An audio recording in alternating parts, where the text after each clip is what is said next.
up, guys? Yeah, I'm just testing stuff out in the PTS.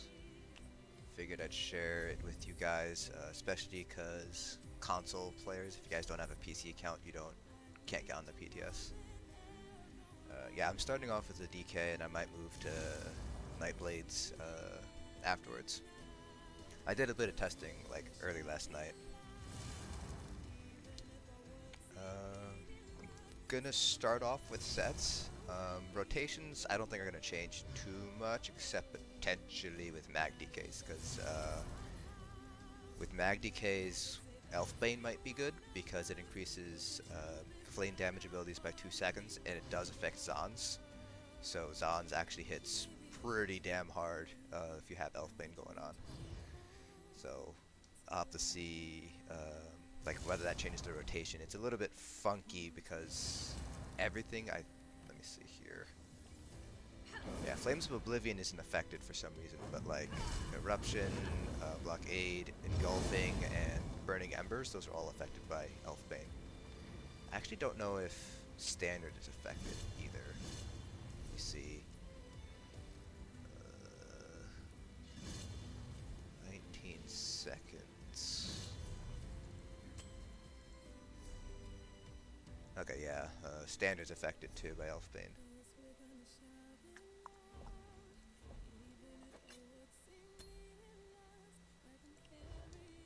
Yeah, so for right now, because I did do a couple of tests last night, and 3 Bloodthirsty were pretty strong, but I feel like that might be like a dummy humping kind of thing.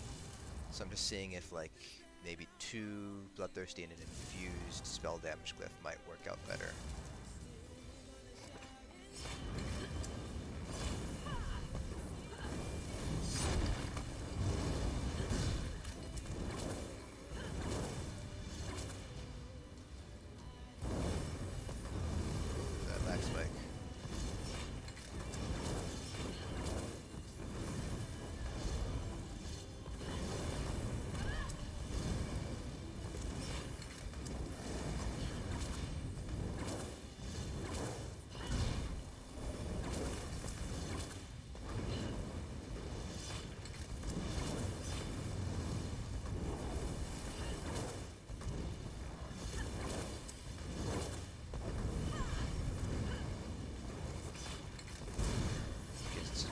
See here that some of this stuff isn't lining up very well because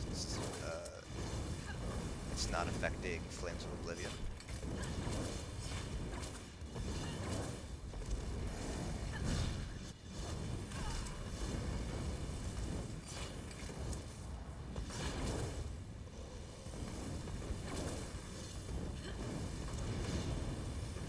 Must have like triple casted ability during that lag spike or something.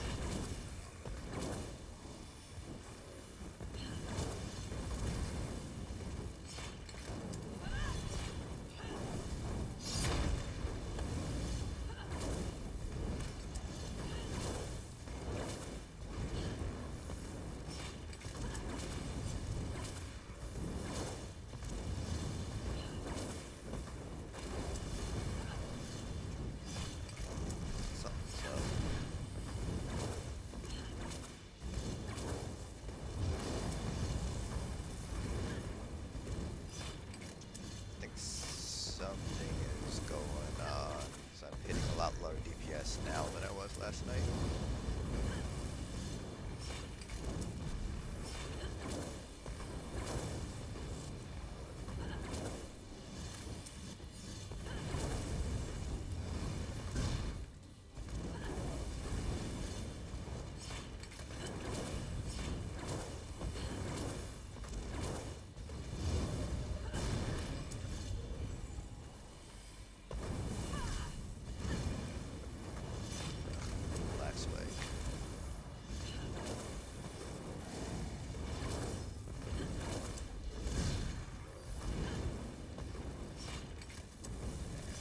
Parses Garbo.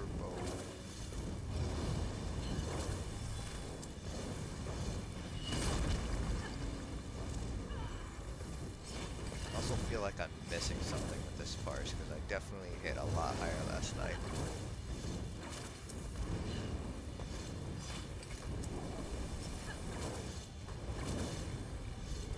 definitely. Let's see if.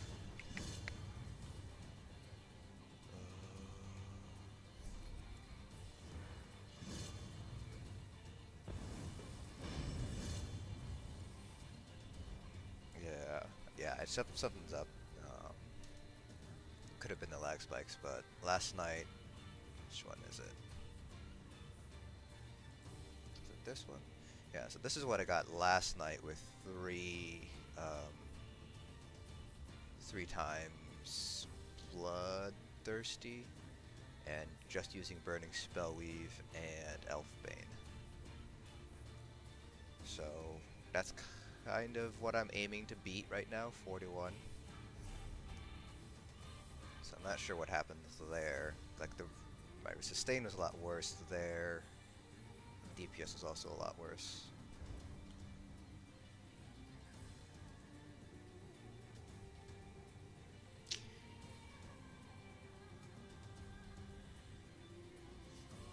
I have food and everything, and all my sets are going. Let's try it again.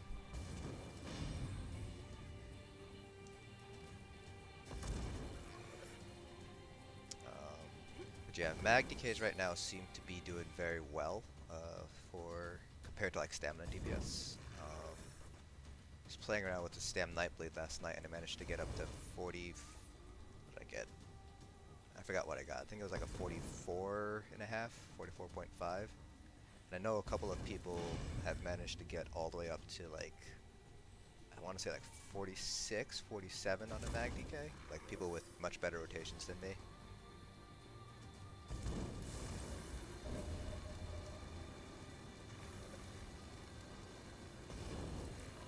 Griever, what you doing? What am I waiting for, Griever?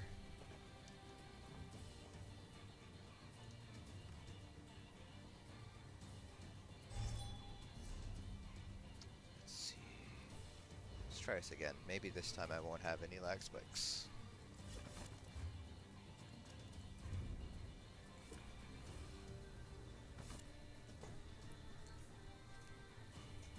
Oh, the ESO daily thing. Yeah, so for those of you guys who aren't aware, you can stream, you can record stuff, and you can post things about the PTS. The only thing that is under the NDA is story content beyond the first quest.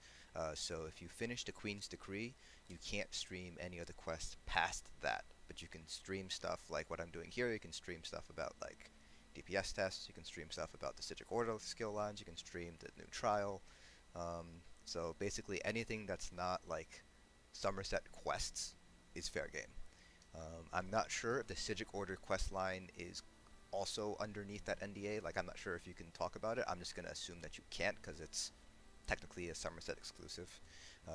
And I know just from like that it is part of the quest line itself. I'm pretty sure it is from what they've said. So I wouldn't be surprised if the Sigil Order quest line was also under NDA too. So I can't stream any of that stuff or things like that. But yeah, watermark is just there in case, I don't know, somebody decides to do it. Yeah, Cody, it's pretty much just the Summerset story quest that you can't share.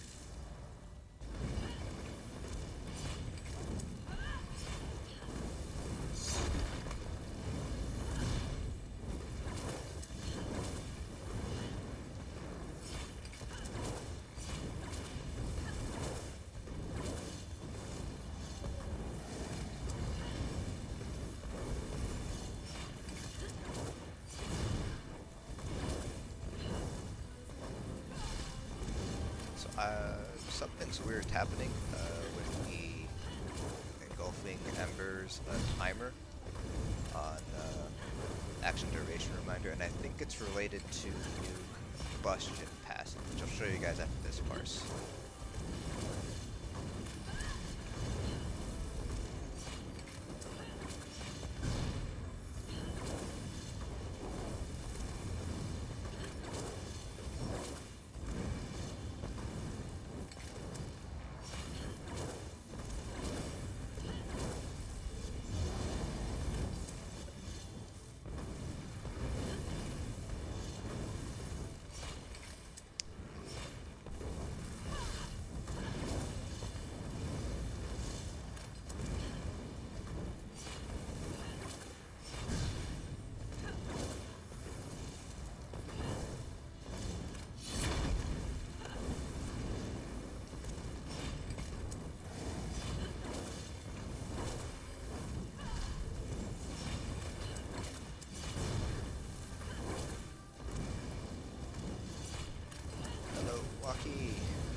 magDKs are going to have a dynamic rotation if they're going to be using Elfbane.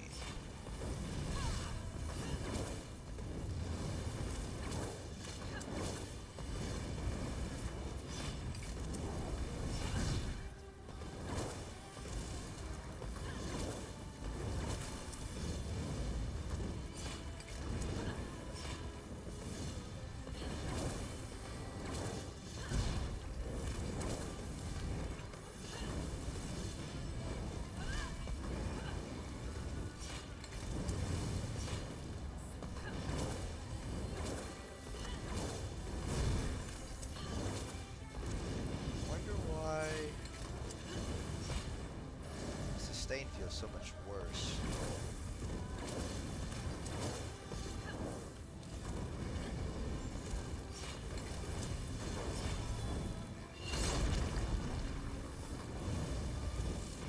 Compared to last night.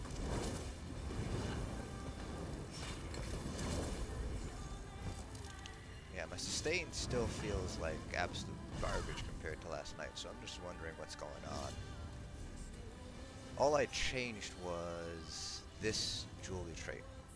So I changed this from an infused from bloodthirsty. Everything else is exactly the same as it was last night.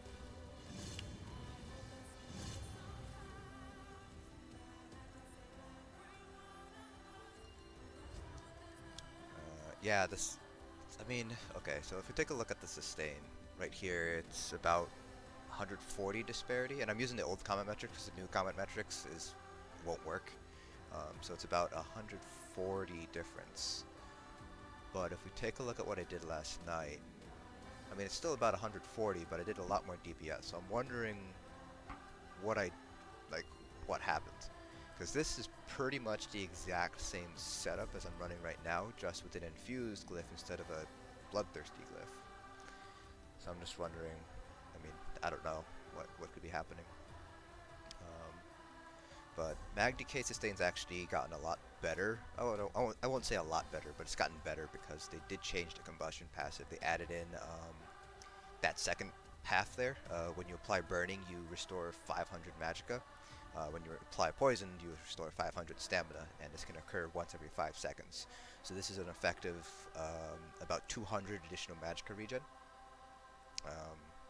So that's, you're not really going to get that, you know, base 200 additional. You're probably going to get close to 150-ish in reality, because it's whenever you apply burning. So my initial thought was burning spell weave applies burning, and then you want to increase your flame damage durations to get more burning procs, so you use Elfbane. The alternative would be to do something like mechanical acuity instead, which I've tried both, and mechanical acuity is a little bit worse than Elfbane, more or less, but I'm not 100% sure which is going to end up being better.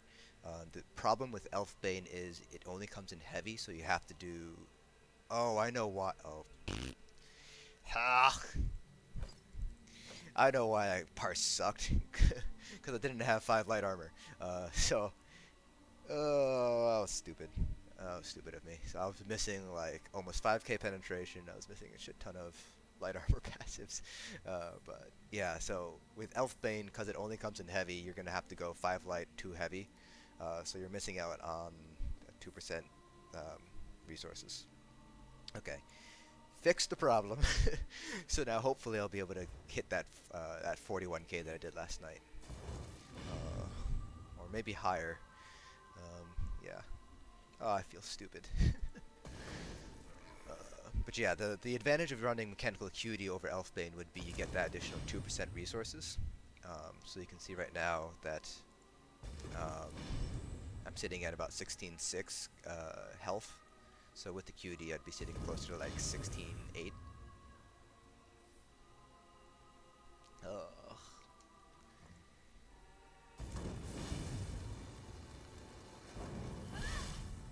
Yeah. I mean, I was wondering why my parse was shit.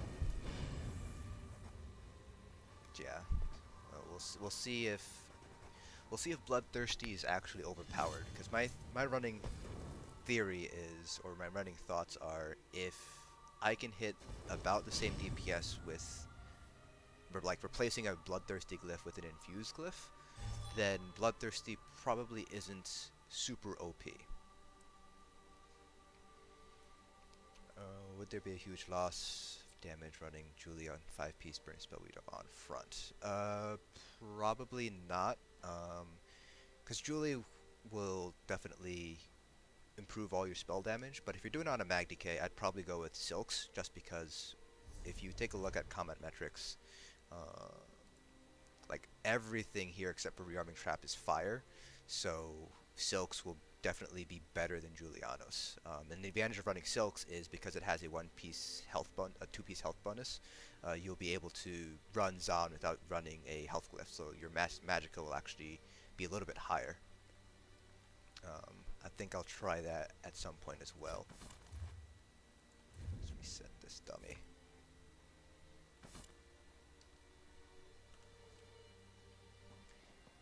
Yeah, everybody kind of forgot Silks exists because Burning Spellweave is better than Silks, and at least on live right now you have to do 5-4-2.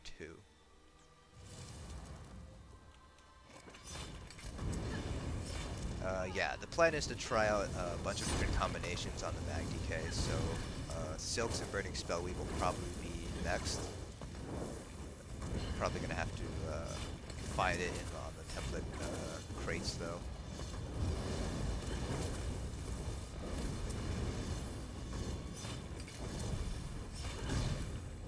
So I think right now Action Duration Reminder is taking that Combustion passive and tacking it onto Burning Embers for some reason. So my Burning Embers timer just keeps on resetting to 5 seconds. Making it a little bit more difficult to track Burning Embers.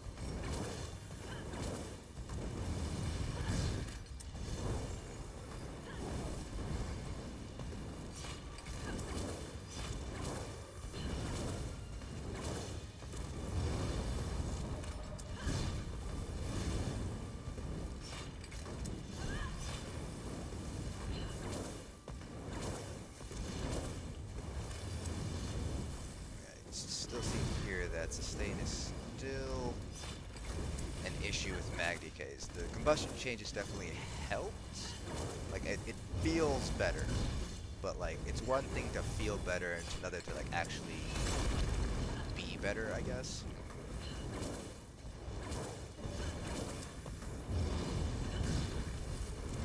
I think that's a little bit of an early cast.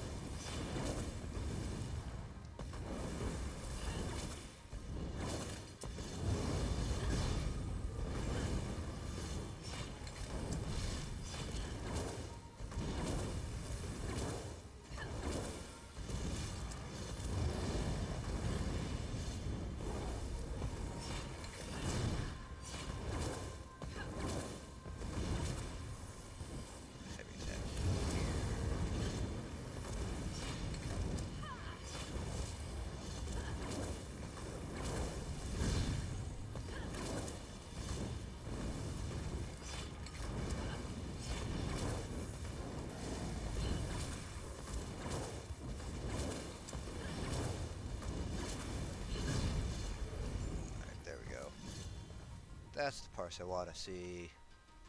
Okay, so 41-1. Yeah.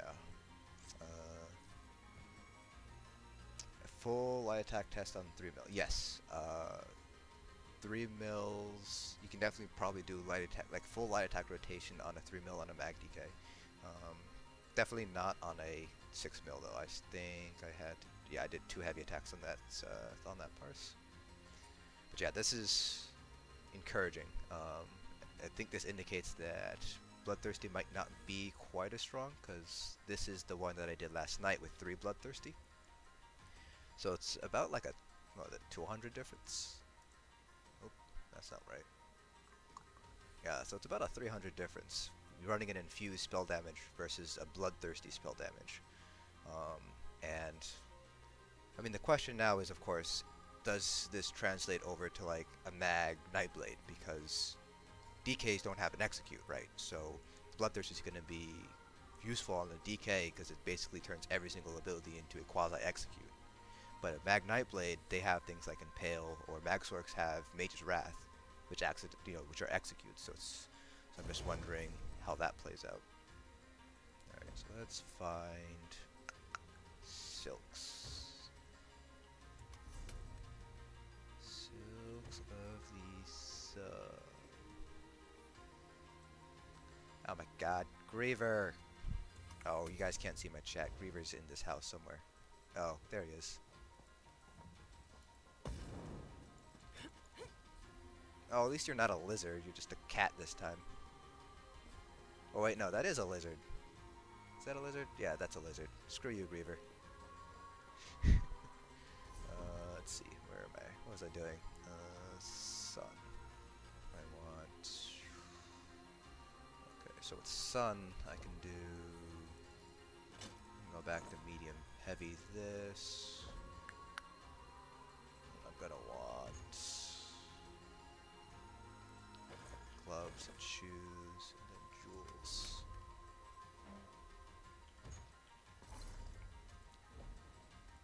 I'll equip them now. Don't forget. And then shoes and gloves. Yeah, so you can see right now I'm at about 18k health with the health glyph, so I'm gonna change that to a magicka glyph. No. So LZH did a bunch of testing, and a lot of people did a bunch of testing over the past couple of days, and Bloodthirsty seems to be doing better than Arcane. Now, we're not 100% sure whether this will translate to, like, what's it called? To, like, trials, because, you know, there's things that work very well on a dummy that don't work so well in a trial.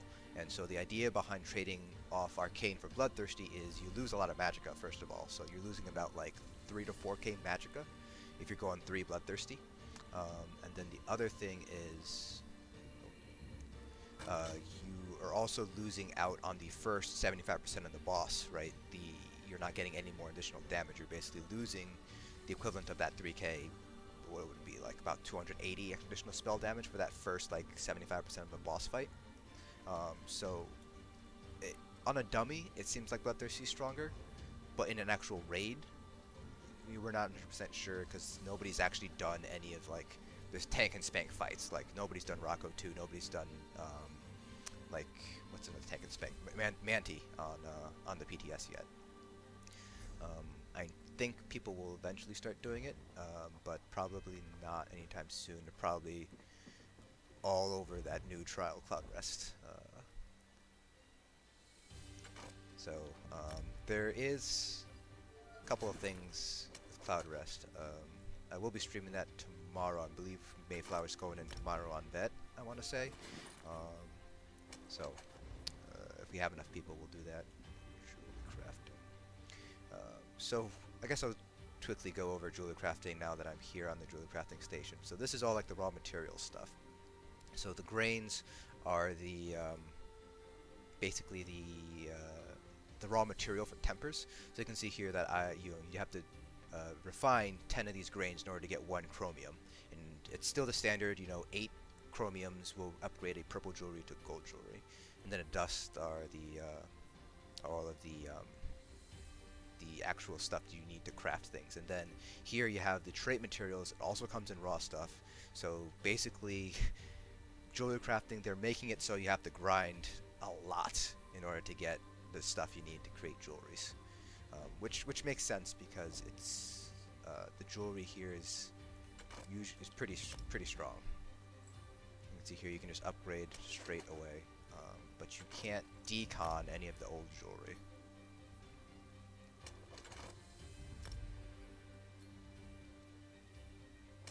Go.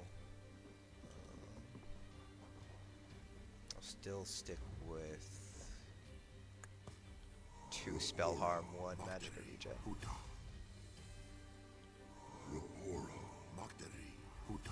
Sorc passive execute with Bloodthirsty. Yeah, I'm not sure if that. I'm not sure if it works.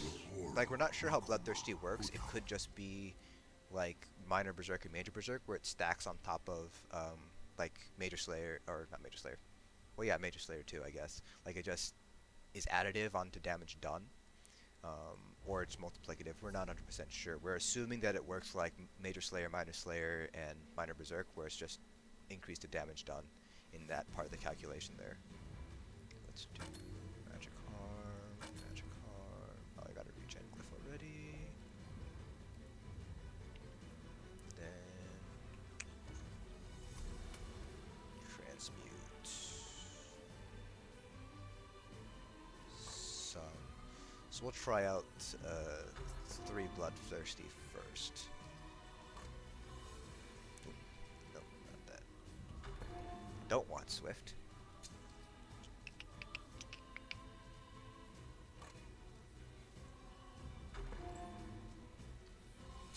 Okay. Alright, so this is going to be Zahn with 5-piece Burning Spellweave on the front bar. So we're getting the Burning Spellweave proc on the front. I'll recharge my staff. And then the Maelstrom is going to be on the back still. Then we're going 5-piece Sun is going to be up at all times. That's probably better that way. So just for you guys who are thinking about builds, generally speaking, with the new changes with the staff not counting as 2-piece, for magDK and DPS, you're going to want your proc set, if you're running a proc set, to be on your front bar. So like if you're running Acuity, you want the Acuity on your front bar, the 5-piece on your front bar, and you want the drop it on your back bar. So that's kind of the mentality that we're doing here. We have Burning Spellweave, since it's a proc, the 5-piece, we want that on the front, and then we have the constant spell damage boost like throughout both the front and back bar. So let's go ahead and get our ulti up.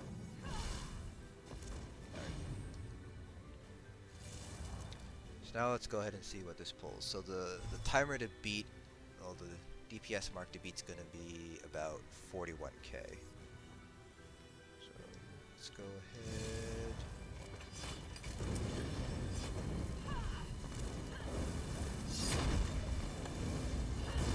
So now we don't have Elfborn anymore, so this rotation is going to be a little bit more static now.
Pretty promising right now for Burning Spellweave and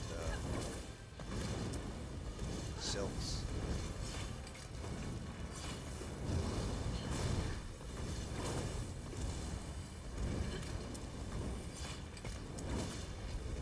There we go. Let's make sure to pull that dummy again. Alright, so almost 42. That's pretty sweet. So I'd have to like run a couple more tests. So to like get an average to see whether Elfbane or Silks is better. But just judging from this, we have higher magicka, so that helps out our stuff. That's about like a 1k increase in magicka here. Yes, so the only problem I can potentially foresee is that if you have Burning Spellweaver on the front, it's going to be a little bit lower. As you can see, 56 here. Take a look back here. 55. The parse he did last night was 55. So that's kind of the downside of having Burning Spellweaver on the front. You're not going to be able to get like that 60+% chance, I don't think. I mean, you might be able to. Probably have to adjust the rotation a little bit. But with the new changes to combustion, we still want to have that burning. So I think Burning Spellweave is still going to be the go-to instead of Julianos. So yeah. Okay, so let's see here. What if we do? I'm gonna try all infused and see what happens. Yeah, the light attacks, they buff the light attacks, and they're definitely going to nerf them. Just the fact that it's like you crit for 28k on a light attack. That's just insane. Like it pretty much out DPS's everything except like a crit from Molten Whip. Like that's just stupid strong. So I do think they're going to nerf the light attack for, at the very least, the staves. I'm not sure if they're going to do it for melee weapons.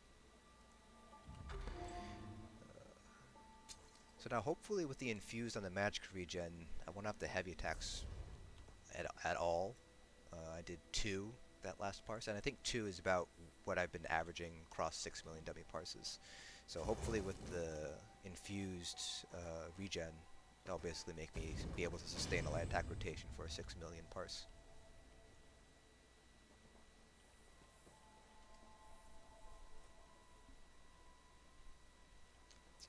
Strong. Are you talking about the parse or like the jewelry enchants? Because yeah, magDKs have become super strong. Like this is about a 7k increase from what I'm doing on live right now. So it's a pretty big buff to magicka DPS, the fact that staves count for 2 pieces now.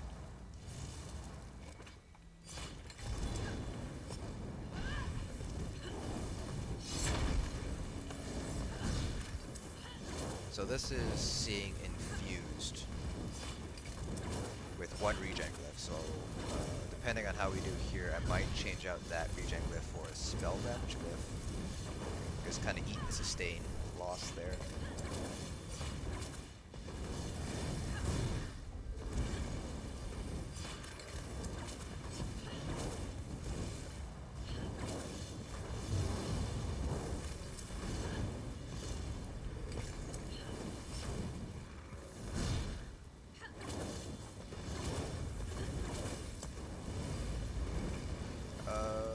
The rotation might be because I like to keep blockade on my back bar.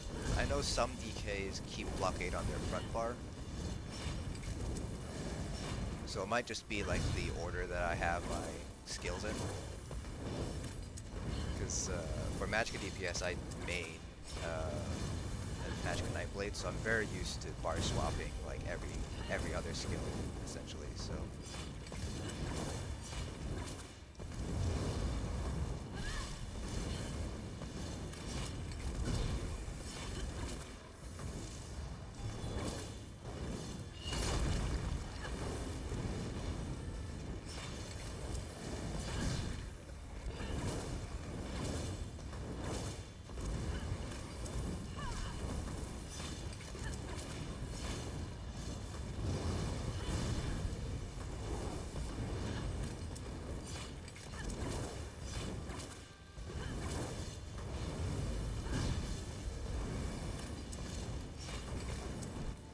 we're at the point here where Bloodthirsty would normally kick in, and we're already sitting pretty close to what we pulled earlier. Oh, that lag. Well, that just made a little bit of a dip.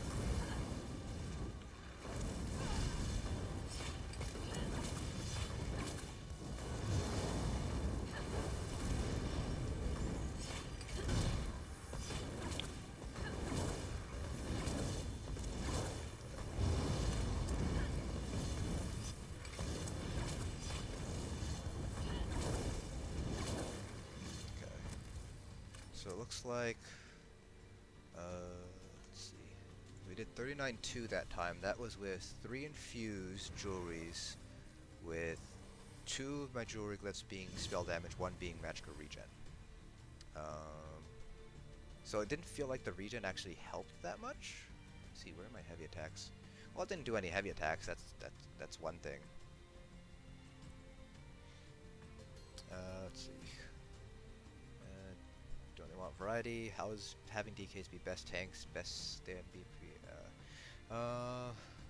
Well, the thing is, stamDPS kind of took a big hit on this patch. I'm just gonna swap that regen glyph for a spell damage glyph and eat that sustain cost. But yeah, stamDKs have actually kind of taken a fall from grace, so to speak, as terms of stamina DPS. In this patch particularly, I think they're not going to be as good. Stamina DPS in general have kind of... They've taken an indirect nerf because magic DPS got such a big buff. But, again, this is only the first week of the PTS, so who knows. And I'm not sure about second best healer yet, but there's definitely stuff that I liked about the buffs that they made to like each class and their healing abilities. But the big weakness for DK healers is the overall lack of synergies, because the only synergies you're able to provide to the group would be orbs and I guess the Talon synergy and maybe like Bone Shield if you use it. I don't know why you would Bone Shield as a healer, but that's probably why Templars and Wardens are still going to be the preferred healing class, because they just have class abilities that provide synergies, which are going to be more useful because tanks are still going to be running Algosh. But DKs, I'd have to take a look at, well actually we can take a look right now. I don't know if I have, no I don't have Harvins. But they made the change to Ash Cloud. That might not be terrible for stack and burn fights. We'll see. So now we're doing 3 infused, all spell damage, so we're taking the hit to sustain. So we'll see how this all works out. Best for magDK.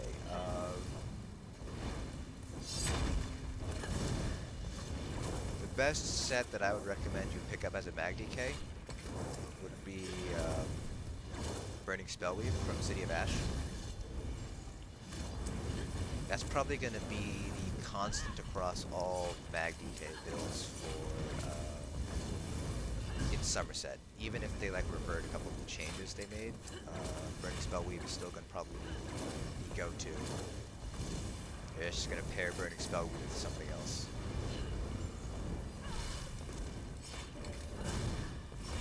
Oh, that loss of that regen glyph actually really hurts.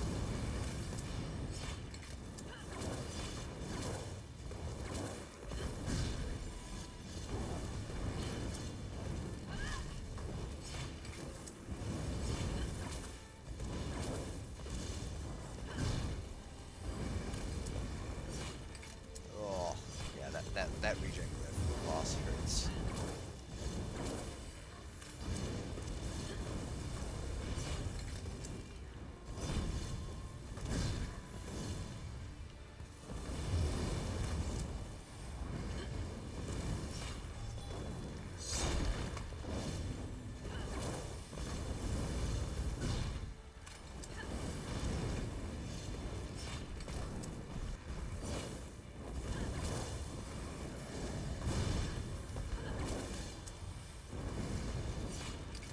like weird lag thing going on, which I think is eating into the test a little bit.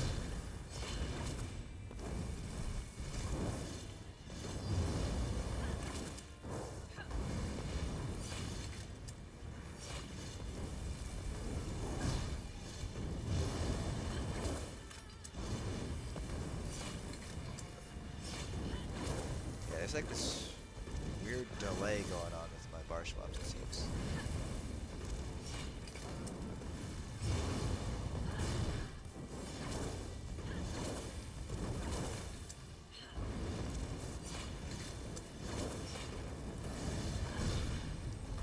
I might reload UI after this and see if that fixes it.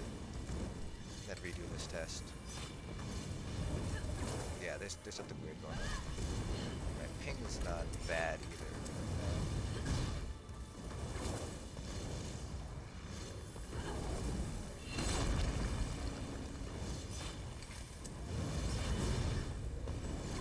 Yeah, that was a bad parse.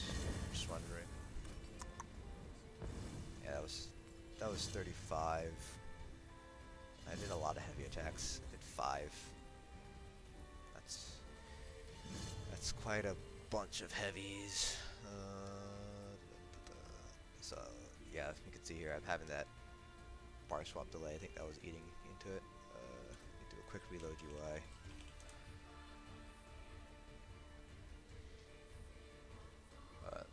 Yeah, so just from what it looks like right now. There we go. That's what it looks like right now. It seems like Spellweave is going to definitely be a thing for magDKs, and then you have options for your second set.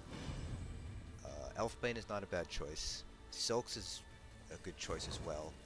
We saw that it pulled pretty much toe-to-toe with Elfbane. And then Acuity is obviously going to be a strong choice regardless of what happens. But even with the changes to Combustion, I still think magDKs are going to want to run a regen glyph.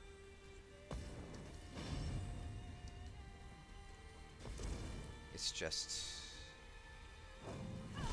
it's expensive. Our abilities are just so expensive. The big one is probably Eruption. If they can nerf or buff Eruption so it like costs maybe 3k magicka, that'd help out our sustain by a good amount. Because like right now it costs 4k magicka, which is a little ridiculous.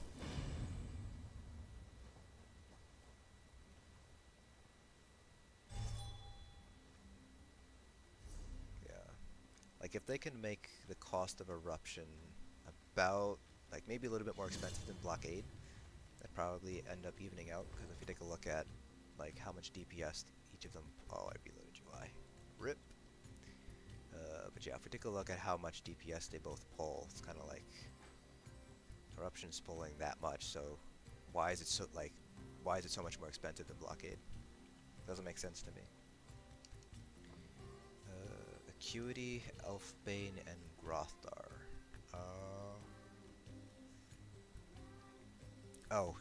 So Marsman.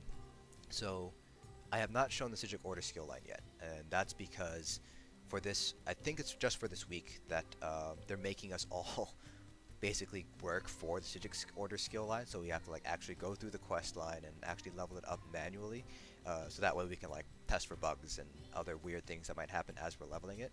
So I don't have the Sigil Order skill line.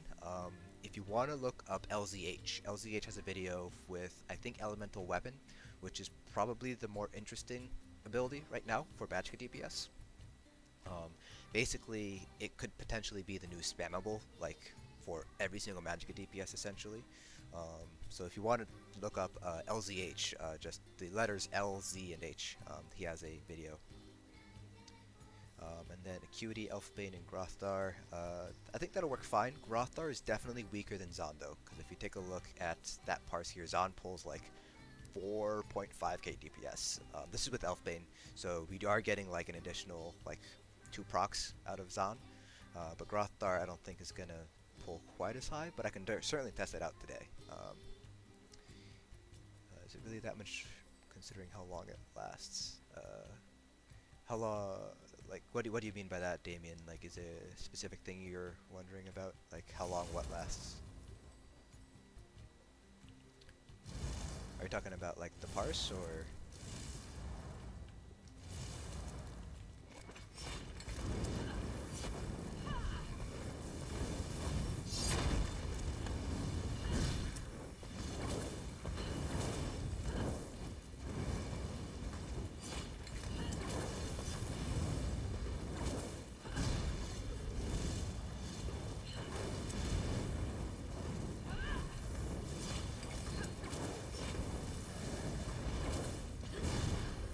Oh, eruption. It's not really about how long it lasts, it's more about like how much DPS it's able to do in the time that it's out. So like blockade, for instance, is a really strong dot because it deals a lot of damage during the 8 seconds that it's out. Eruption, on the other hand, it's not a bad dot by any means, but it's definitely weaker than blockade just in terms of how much like overall damage it's able to output. Yeah, Grothar would definitely be better for AoE situations, so I feel like for trials you might want to hold on to Grothar for like trash rolls. Oh, that's a stave.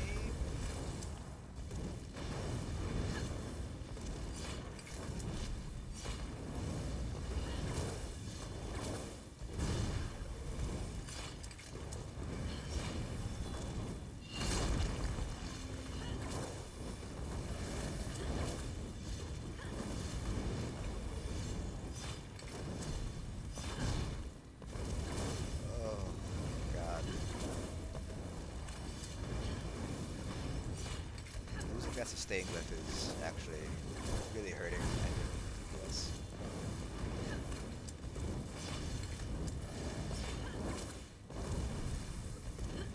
So all these heavy attacks I have to do now.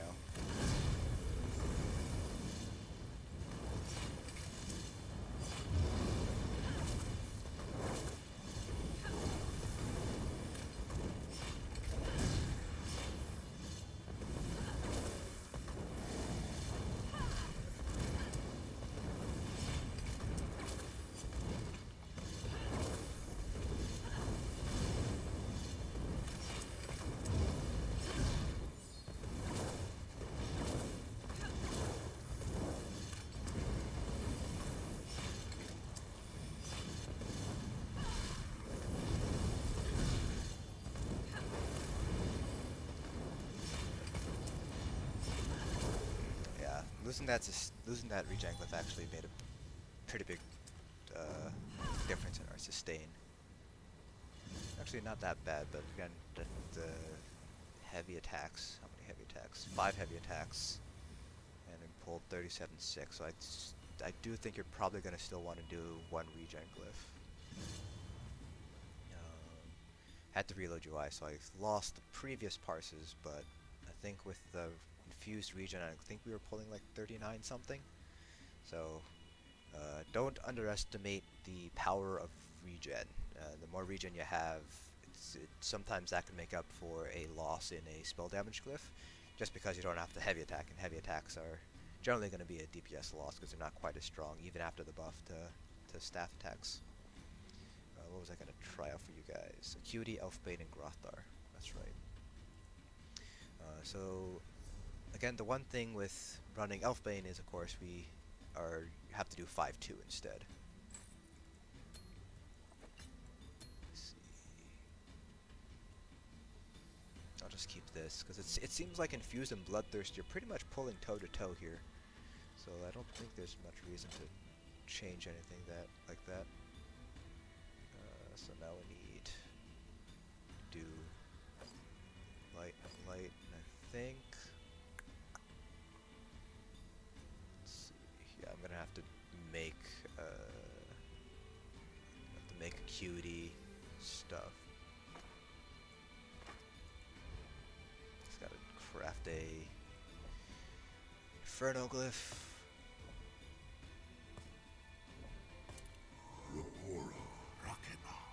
So if you guys have any questions while I'm crafting stuff about anything really, I'll answer them as long as they're not within the confines of the NDA.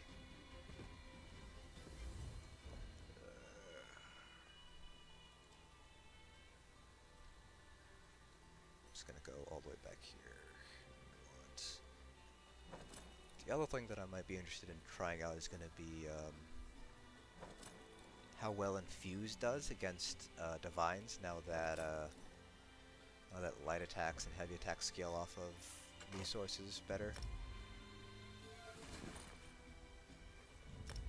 So let's see, Acuity, Elfbane, and Rothgar. Why are clouds mostly white? Clouds are mostly white. I mean, do you actually want to answer that, or is that one of those, like, joke questions? Because, I don't know, I'm not going to go into the whole Earth physics.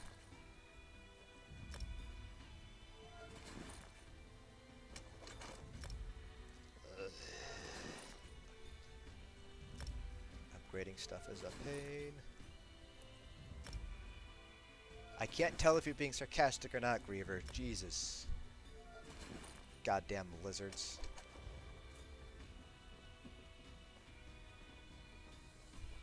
Okay, clouds are white because they're made of water, and water is obviously see-through. As long as there's no contaminants in the water, obviously. What was I gonna make? I need this. How can I talk to girls? I get nervous and start stuttering. I don't know if that's a serious question either. Why is Griever a lizard? Because he's silly. That's why. I don't know. Maybe he just wants to be a slave. Maybe it fulfills his RP fantasies. Yes, yes, yes. Okay. Alright, that's everything. Every stem DPS, 5 VO, 5 Twice Fang, 2 Veli, with nerfs to Sunder and Night Mothers. Pretty much that's what stem DPS are going to be running. Because it's either going to be Twice Fang or running the Lever.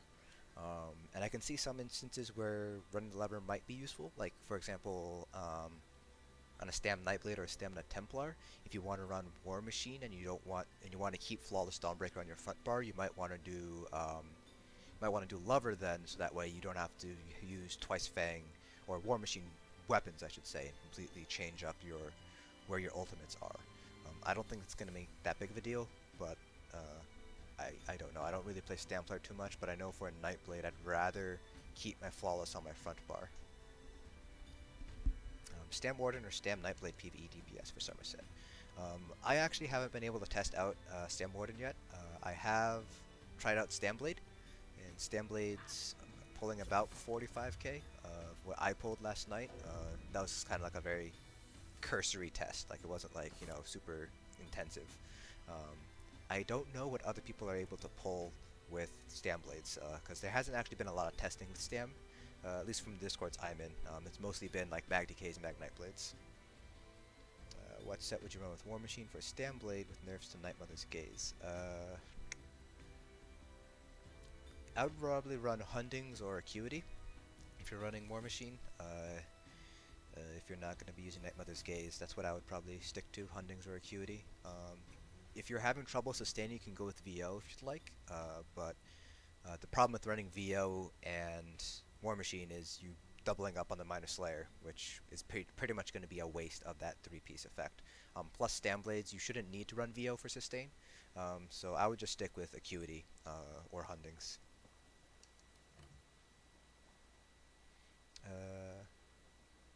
I would like to test out Bow builds.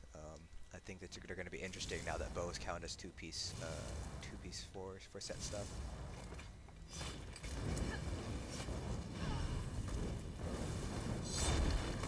Rattle Cage be decent. I don't think Rattle Cage will be decent for PvE, Joey. I think Rattle Cage is going to be very strong now for PvP, though. For certain builds. Just because in PvE you already have major sorcery from your potions, so it's not going to be quite as strong.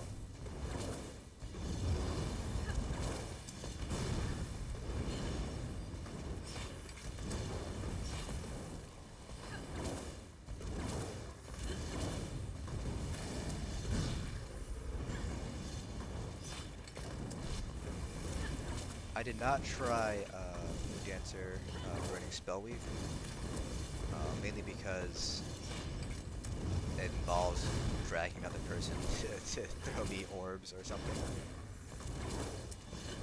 And I don't like bothering my friends. They have their own lives. They're adults.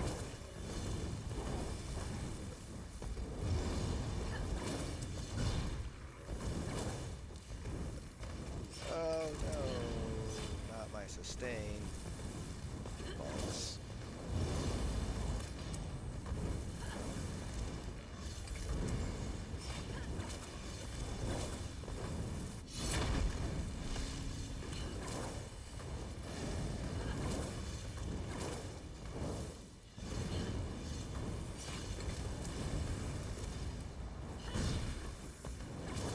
Buff to Herseeds.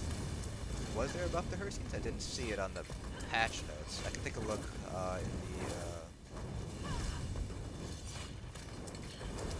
in the template coffers once I'm done here. I didn't see a buff to Herseeds, but I could be mistaken. It could be like a ninja buff.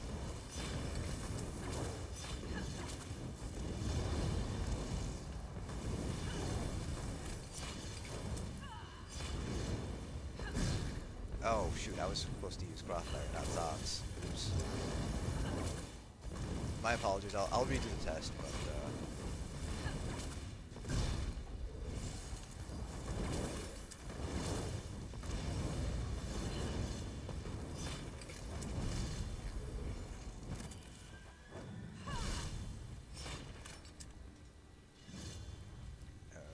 Moondancer in general is, I think it's a very good set. The only thing I don't like about it is the RNG factor, and there are certain classes where Moondancer is not going to be as useful. So for example, like Templars and magDKs, Moondancer is going to be really good because they need that sustain's very useful for a range player and a magDK, obviously. And if you get the magic regen, it's pretty good. And if you get the spell damage, obviously that's really good as well. But like, if you're on a Mag Nightblade, for instance, Moondancer, if you get the Magicka Regen proc, it's pretty much going to be a waste because Magicka Nightblades, even after the nerf to funnel health, the cost, your sustain is still fantastic. So like, Moondancer on a Nightblade doesn't make much sense, but like Moondancer on a magDK, on a Sorc, on a Templar, or even on a Warden, like pretty much anything except the Nightblade, I think Moondancer is going to be a pretty strong choice. Of course, the downside is you are going to be reliant on those synergies. The good thing is, though, it's a 30-second duration, so it's actually not that bad to maintain 100% uptime on a Moondancer. So, yeah. Put a pic on Facebook. Huh. Interesting. Okay, I'm going to scroll up real quick to see if I missed any questions while I was doing that rotation.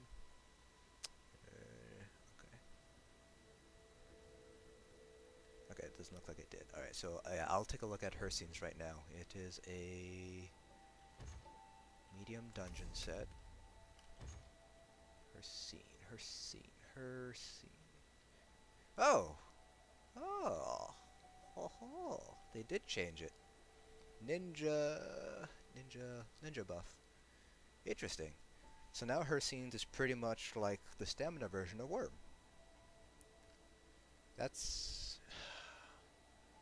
So the big question to me is, does this affect block cost? Because Zos is notoriously inconsistent with their definition of abilities. So like Spider Cultist, for instance, which boosts damage done with destructive staff abilities, that boosts light attacks and heavy attacks, which you wouldn't think are abilities, but in the game they're counted as abilities. So I'm interested in seeing Herseen's Veneer, but I'd also, again, this is really early on the PTS patch, and everybody's pretty much saying Stam is dead because of the nerfs to Night Mother's Gaze and Thunder Flame. So if we start to see a shift from 6 Stam 2 Mag to 6 Mag 2 Stam, I don't think Herseen's going to be as strong. I really wish they made this change a lot earlier, like 2 or 3 patches ago earlier. But yeah, that's I really hope that Stam doesn't end up kicking the bucket in Somerset.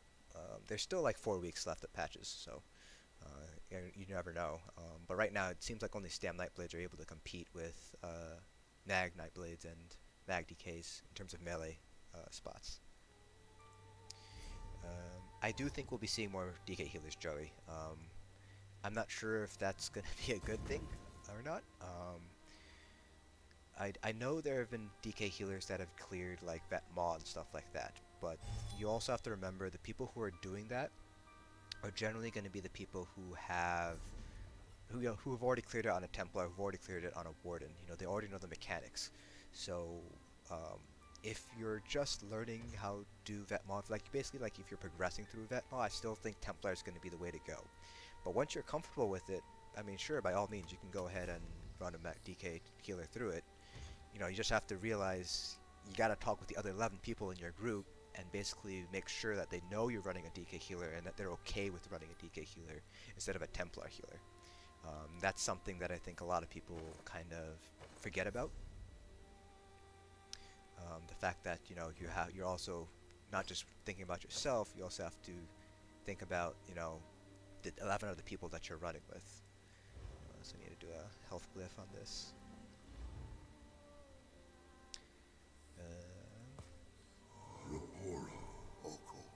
Summerset equal DKs online. Probably.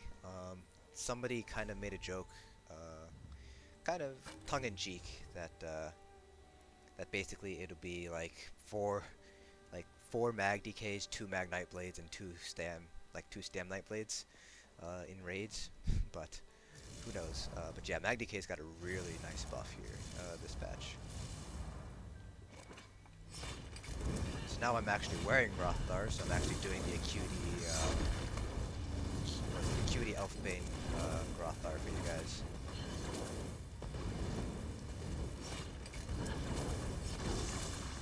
I haven't seen a new skin yet, but I've heard it's kind of disappointing, yeah. I did see on the PTS forum that there was a guy who was complaining that it was locked behind hard mode.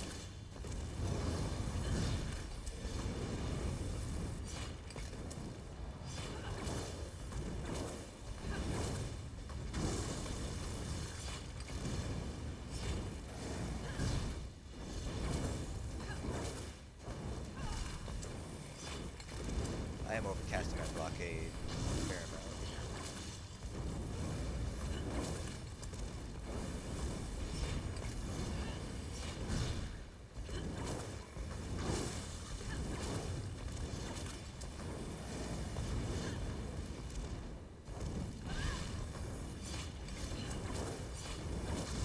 I'll ask around in like Mayflower or Hellfire to see if anybody would be willing to help me test Moon Dancer, a couple Moon Dancer builds.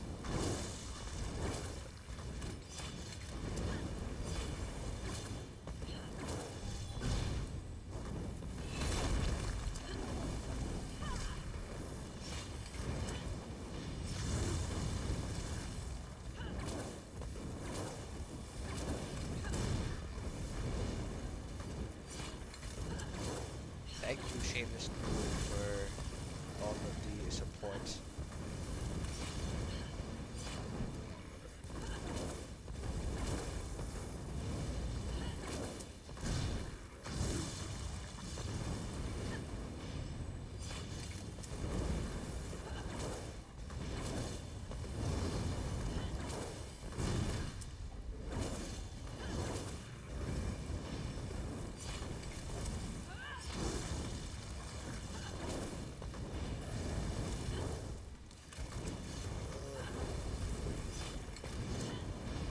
Thought I could time that with a potion, guess not.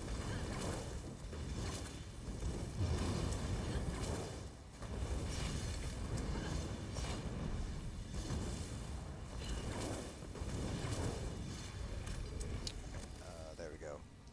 Let's get rid of that. We're gonna have that second trap, so. Alright, so this is with Grothar now. So Grothar, 42% uptime. You can see here, Grothar here did like about a third of the DPS that Zon does. So that's kind of why Grothar, if you're just looking at single target DPS, Grothar obviously doesn't win out. But I think was it Waki that mentioned that it's good for trash pulls. But yeah, somebody mentioned that it'd be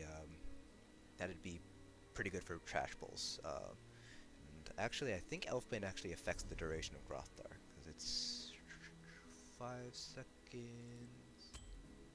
No, it doesn't affect the duration of Grothar, so it's still going to be 5 seconds with or without Elfbane. But yeah, if you don't have access to Scale Caller, where's this? Yeah, Scale Caller Peak. So this is the one with Grothar, so 39.3, and this is the same exact setup except with Zon instead. So actually it did about half of the DPS that Zon did, and did 40.5. So you're actually not losing out that much in terms of single target DPS. You're losing about 1k or so, but in exchange for pretty good cleave damage there. Now, Red Mountain could be good on magDKs. It could. Red Mountain has always been a pretty decent set. It's not the best set, but it can be a good set. The main issue with proc sets that have damage components associated with it, so Red Mountain, what's the other one that I'm thinking of? Mad Tinker. The problem with that is that the damage doesn't crit, so you're kind of losing a little bit of DPS that way. What's the buff that magDKs are getting? So it's kind of a universal buff that happened, which was the buff to light attacks. So you can see here, light attacks are hitting pretty hard, almost as hard as Whip was. So that was an indirect buff to pretty much all Magicka DPS. And then they also got a nice buff to their sustain in Combustion under the Ardent Flame line. So they kept the initial effect of Combustion, which is increasing the damage of burning and poison effect. But now when you apply burning or poison, you get Magicka or stamina back, 500 every 5 seconds. And so that's about 200 if you're able to proc it every 5 seconds. In reality, it's probably going to be closer to 150. So that's still a pretty nice buff to your sustain. Again, it's not like a increase to your Magicka regen because it's not affected by passives. So it's just a flat 150-ish, 150, 180-ish increase to your sustain. Is Scoria a good sub for single target fights, or is Groth better? I'm actually not 100% sure yet. I can pull out a Valkyns for you and do a quick parse. Personally though, I'd probably stick with Grothar just for the AoE. But I can definitely try out Scoria, because the problem with Grothar is if you're fighting somebody like Felms, for instance, and he's porting around, you're not going to be able to hit him, versus Scoria, which is you're always going to get that hit. The other advantage of Scoria is you don't need to run a health glyph, because it has a 1-piece health bonus. So you get a little bit more Magicka that way. No, Acuity does not force proc sets to crit. Kind of tested this out, and basically anything that doesn't crit without Acuity will never crit with Acuity. So you can't crit on damage shields. Acuity won't change that because damage shields have infinite crit resistance. So yeah, Acuity doesn't cause proc sets to crit, unfortunately. I have not tested Magplar yet. I do want to test out Magplar. I would love to see melee Magplars make a comeback. Magplars are one of my more favorite class. It was my favorite class before Wardens came out. This is going to be the Scoria test for you, Mikkel. So just for a comparison to Grothar.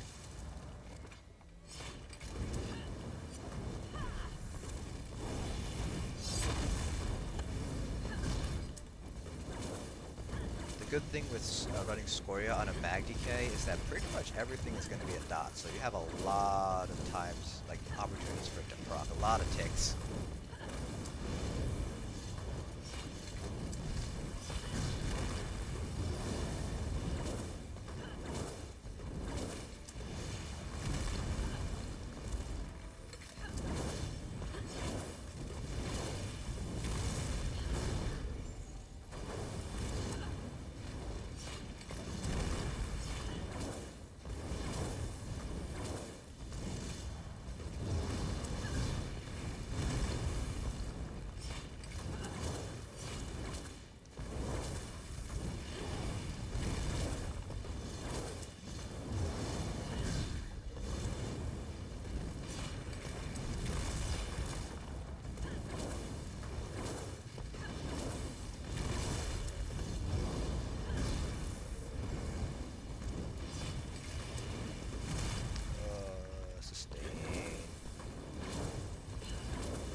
Scoria, you can see here.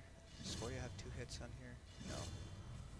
Okay, so Scoria here, it seems like does a little bit more DPS than Grothar did.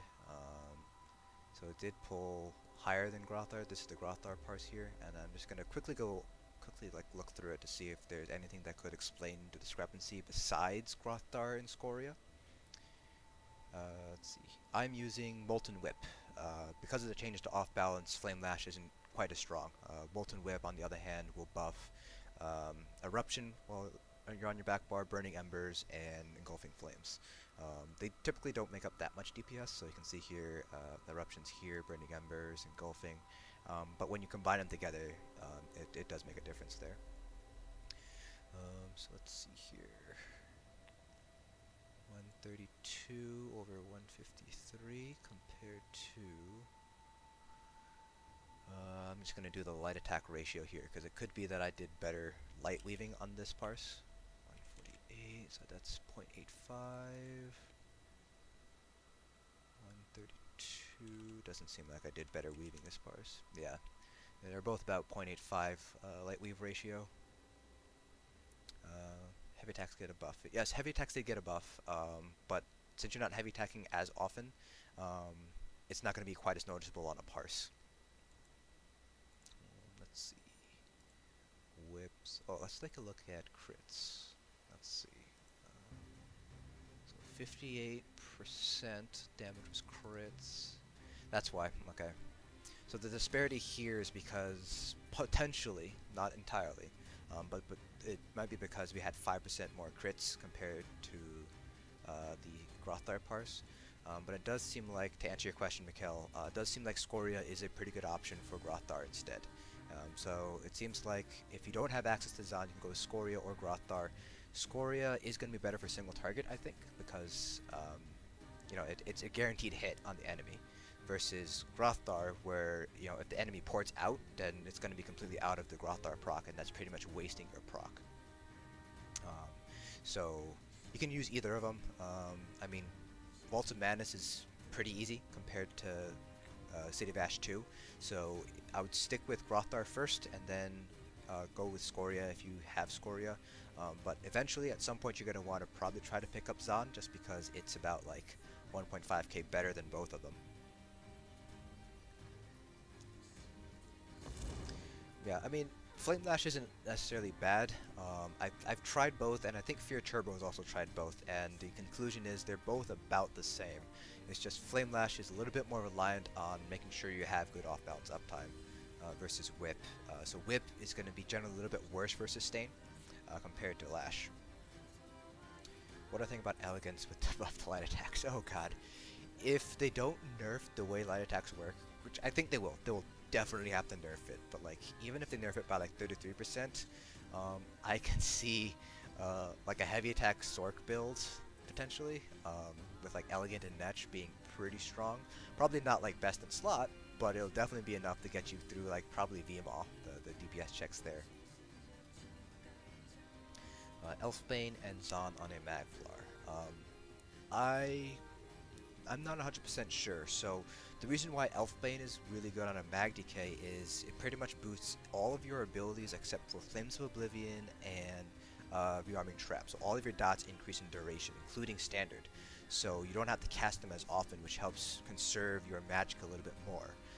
Magflars, on the other hand, their only flame damage ability outside of Zon would be, Reflective Light or Vampire's Bane. So I don't think it'll be quite as useful on a Magflar compared to on a magDK. Actually, Nortros, one of the things I wanted to test, just for fun, just to see what I can do, is an Elegant Overload Sorc set. Like, way back, like, we're talking like Thieves Guild, like Brotherhood, like, back when Sorc, when you just brought Overload Sorcs to raids. I kind of want to see what that looks like. Okay. So I spent about an hour now just purely on magDKs. So before I hop over to magNightblade, is there any other like set combinations that you guys want to see, or any sort of gear combinations? If not, I'll kind of summarize things real quick and hop over to my magNightblade so you guys can see what I'm doing there. I don't think they're going to buff VMA weapons. They're already pretty strong as is. VMA daggers on stamDK. Huh. And I think that was brought up because they did change the fact that the Cruel Flurry doesn't consume, or I should say, Poison Injection doesn't consume Cruel Flurry anymore, so it might be useful. I'm just wondering what the rotation would look like, because you have enough time on the front bar for 3 heavy attacks. So you would do something like Light Attack, Flurry, Heavy Attack, Venomous Claws maybe, and then Light Attack, Flurry, Heavy Attack, Noxious, or Rending, Light Attack, Flurry, Heavy Attack, Noxious, Light Attack, Flurry. Then you'd have to go back to your back bar. So I'm just kind of wondering like how that would work out. Red Mountain and Sun for the meme. Okay, I'll do that. I'll humor you guys.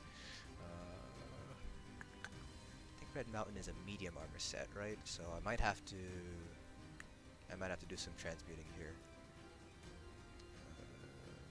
If anybody can tell me if Red Mountain's a medium armor set. I'm pretty sure it's medium armor.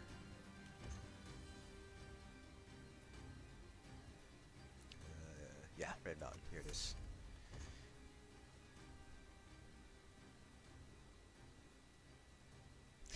I'm sorry, shameless noob. Yeah, I don't think they'll buff VMA weapons. They're plenty strong as is. Let's see here. Where did it go? Where did it go? Here it is. Okay, so I'll do poison bracers.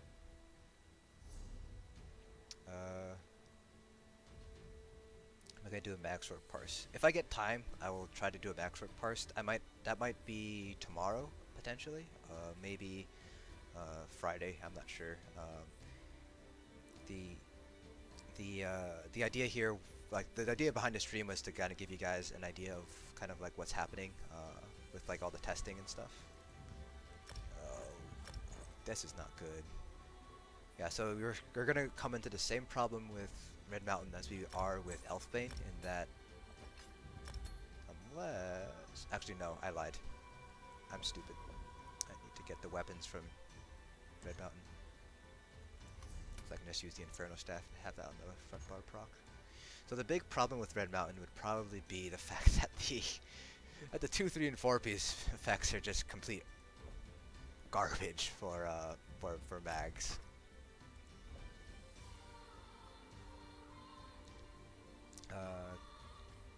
Infallible Aether would be any good. Yes, IA is actually pretty good on healers. You won't really be seeing it too much on magDK DPS, just because... what was it? Sorry. I'm trying to double task here. But yeah, you won't really be seeing it too much on magDK DPS, because healers are going to be generally better for Infallible Aether. Potentially, you might be able to see it on like a heavy attack magsorc if you're running that. Oh, that's why. But other than that, I don't see it really being a thing for magDK DPS. Oops, what'd I do? So that should be 5 sun, then medium light. Let's do... So I have sun, so I don't need to do any magicka. I will have to transmute quite a few things here. Let's see.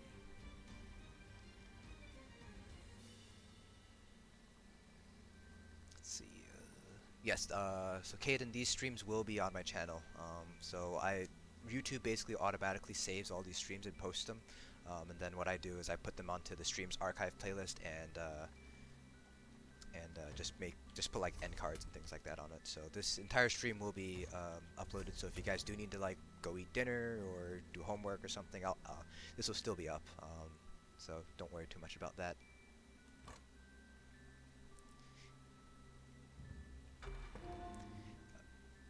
Yeah, I mean the Destro and the Bow will always be good.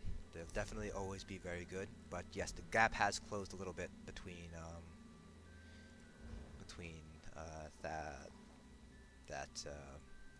non-VMA users and VMA users. Not necessarily a bad thing. To me, I always welcome the ability for, you know, to get new people into trials and to get new people into more difficult content.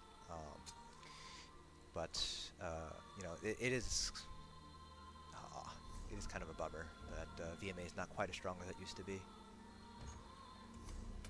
I remember spending hours farming all of my VMA stuff. I still have to go back and get the, actually no, I'll go through Bloodthirsty.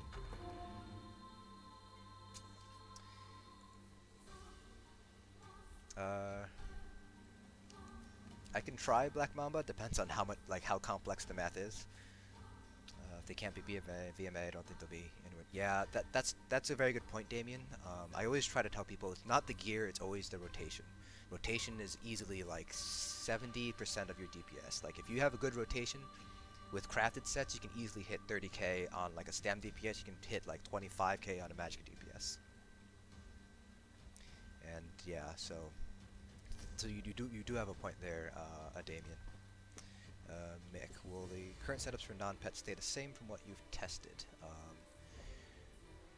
Potentially. I currently am thinking that for non-pet, it's definitely going to be either Julie or Acuity, for starters. Then Zahn, if you're able to get within melee range. If not, probably Lambris or Scoria. And then the second piece is going to be interesting. It'll depend on what they, because they are changing the light armor piece for the new trial set. But I think the second piece for magsorcs, non-pets at least, are going to be either. I don't think Asylum Sap's going to be a thing anymore. Not with the changes to staves. I think instead what we're going to see is we will see. What I have to do with that. I think we'll see like a 5-piece Moon Dancer being a thing for magsorcs. I think that's what we're going to end up seeing. How much pen do you need after new changes to Sunder and Nightmother's Gaze? I actually already did that math because somebody asked me in Hellfire, I think. So if you have Major Minor Breach, or Fracture, I should say, you have Alkosh, you have Infused Torx Crusher. With all that combined, you will need, I believe it was, that ended up being 16,750 penetration. So you would need about 1,500 or so penetration from CPs. And that's if you're using Twice Fang Snake, I should mention. So Twice Fang Snake, Major Fracture, Minor Fracture, Alkosh, and Infused Torx Crusher, you would be sitting at 16,750 penetration. So you would need to make up about 1,450, which I believe is about 15 or 16 points into piercing.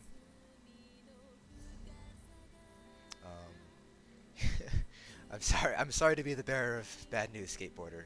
I think Asylum is still going to be useful. I still think it'll be good. I just don't think it'll be the best anymore.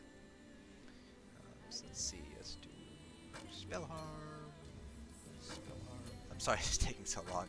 I'm just trying to double task here. I will do this just for memes. Yes, new gear is not appealing at all right now. They're not very good, but they did say they're going to change it. I think Leofa said, I forget who it was, it might have been Lambert, basically confirmed that they're going to change it so that the 3-piece is going to be Minor Slayer, and they're going to upgrade the 5-piece for the perfected version, so it's actually going to be useful. 5 Julie, 5 Acuity, front bar, VMA staff back with the Lambris and Zahn on magsorc. Yeah, I think that's another potential really strong option there for sorcs. Because Acuity is actually pretty competitive with like Minor Slayer sets. I do want to test out Moon Dancer. Yeah, but yeah, Zos does some really weird shit. Let's just go with that. They're a little weird.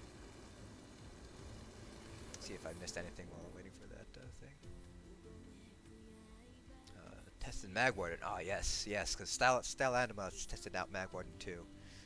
Yeah, she got 47k I think on a 6 mil. I don't know what exactly she used. I think it was, I want to say it was Architect and Acuity.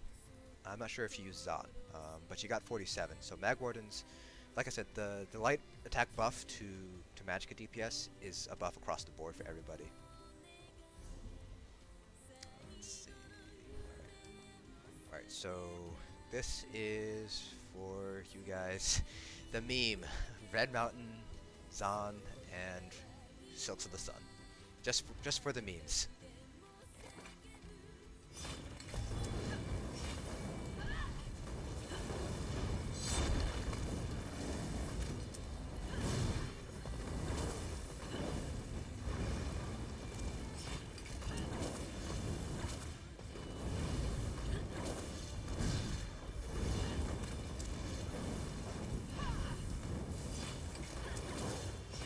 Doesn't seem to be proccing as much as it should, I think.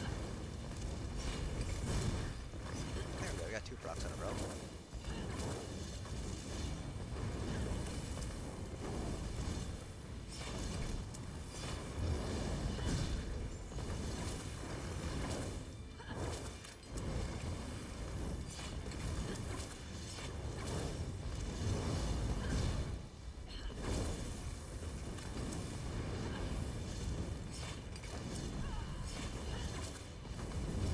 That's pretty good, Gabriel. 40k with a silent stage. We're using like willpower jewelry or something.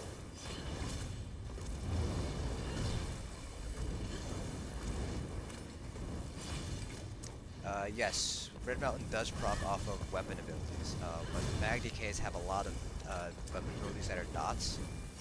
So you always have, or is it weapon abilities? I thought it was class abilities. I could be mistaken. I don't know. Somebody just asked for it for the memes, and I'm always up to do random fun shit.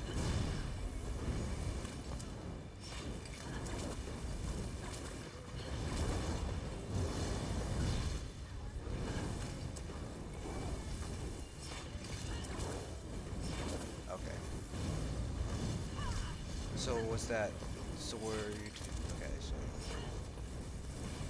Oh, okay, so you weren't having the Monster Helm set. Okay, that makes more sense now. I thought you were still running the Monster Helm set. That's my mistake.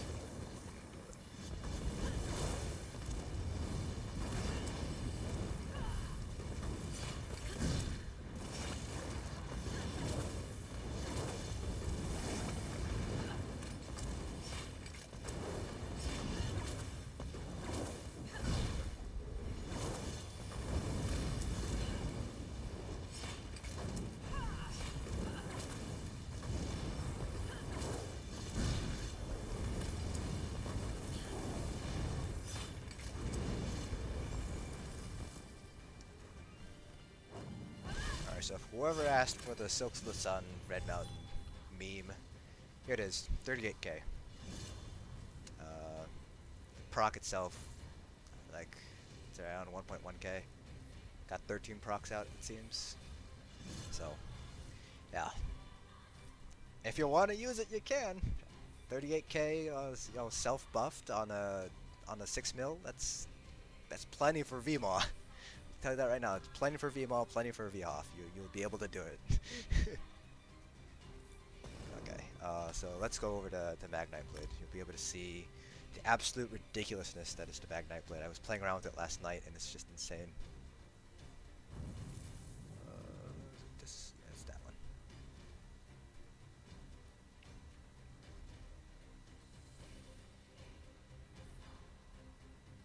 Yeah, gaming dude. That's that when I read those changes, I was very sad because that is a pretty big nerf to stamDBS. Oh, I think I started streaming before you guys saw this, so now every time you log into to a new character, you get this humongous Crown Store ad. It's wonderful. They want you to buy shit. Okay. Alright, so for Magic and Nightblades, the big change here are we had 2 nerfs. So we had a nerf to the damage that Twisting Path did. I think it was a 9% nerf to the damage. And then Funnel Health ended up getting its cost increased, so it's equal to the cost of Force Pulse now. So Force Pulse is 2430, Funnel Health is 2440, 2430. So now the question is, question is basically, do you want to run Force Pulse and get the Burning, Chilled, Concuss procs off of Force Pulse? Or do you want to run Funnel Health and get the additional heal, because Funnel Health does heal you and somebody else, plus you get additional ultimate every 4 seconds. I'm actually going to move my camera so you can see what Reaver is saying. Let's shift this to... Let's shift this up here. There you go. That's what Eats Many Kittens is saying about Dunmer. I'm just jealous. So Black Mamba, I'm running 0.7.14 because the latest comment metrics also wasn't working for me, so I just downloaded 0.7.14 from ESOUI and just used that one instead. Yeah, Tim, definitely. Force Pulse is a lot better for Light Weaving 2 compared to Funnel Health. Now the thing too is that this also opens up the Concealed Weapon potentially, which costs the same amount and deals, actually it deals more damage than Funnel Health. It doesn't have the heal, and it obviously doesn't generate ultimate, but if you're going to be playing melee range, you can go with Concealed Weapon. But just like with Funnel Health, I found it to be a little bit weird with weaving, but I'll basically do a parse with all three. So I'll do one with Force Pulse, one with Concealed Weapon, and one with Funnel Health, so you guys can get an idea of the actual DPS difference between three of them. So yeah, so now that you have Force Pulse on the front bar, you don't need to do the Destra ulti anymore on the front bar, so you can go with Shooting Star if you'd like for the extra magicka, because as at least for this build, I'm running Zahn, Acuity, and Master Architect. Your main ultimate's going to be Soul Harvest anyways, so you can use Shooting Star for the extra 2% magicka instead. I actually practiced a lot with like weaving with Funnel Damien, and I do like it as well. Yeah, so pretty much this Magnite Blade build is going to be a melee build. So you're pretty much going to be right up in the face, using Soul Harvest as your primary ultimate to proc Master Architect.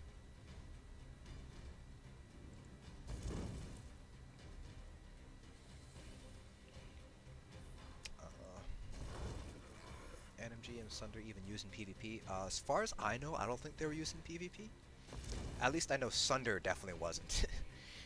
Because who the hell has time to heavy attack an enemy in PvP?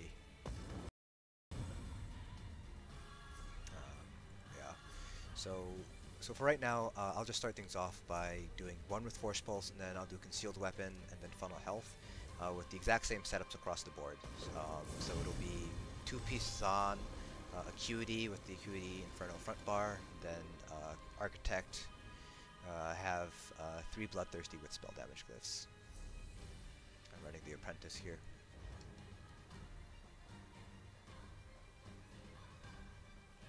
Probably have to stop halfway through to make more spell power pots.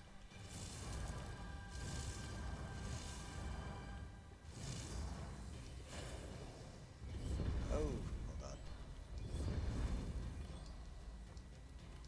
Okay, there we go. I think that was just a little bit of lag there.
what's happening here, guys.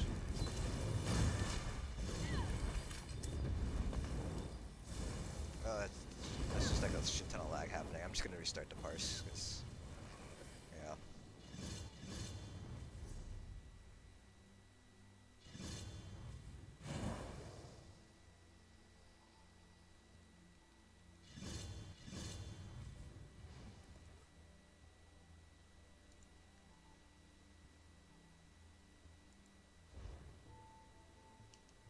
Okay, I think everything is stabilized. I think we had a little bit of a hiccup with the internets there. Rip that parse. Oh well, let's redo it. Not a big deal. Reaver knows all about my shitty Walmart internet, so he can tell you stories about it.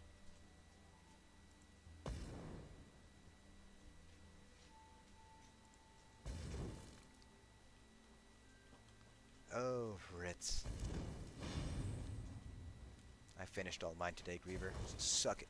I get to be on the PTS all day.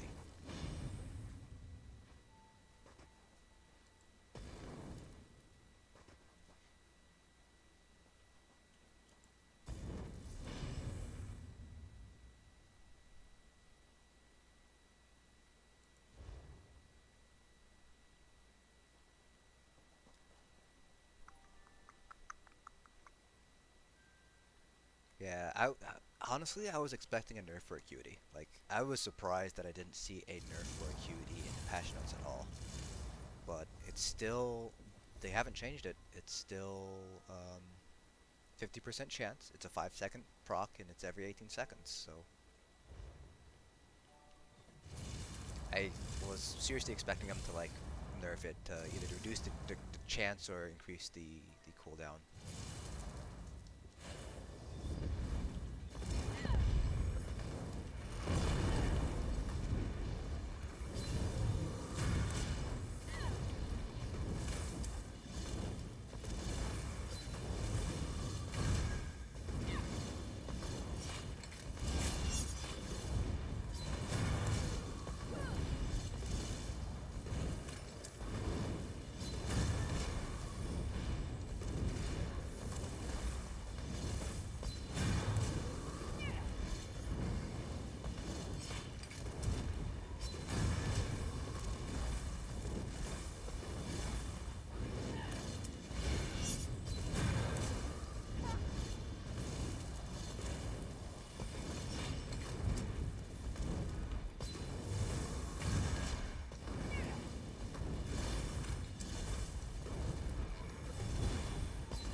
Missed that proc.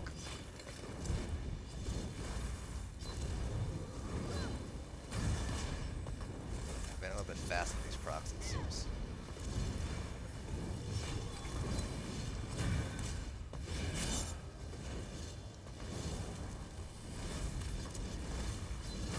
Also, screwing up my weaving kind of badly here too.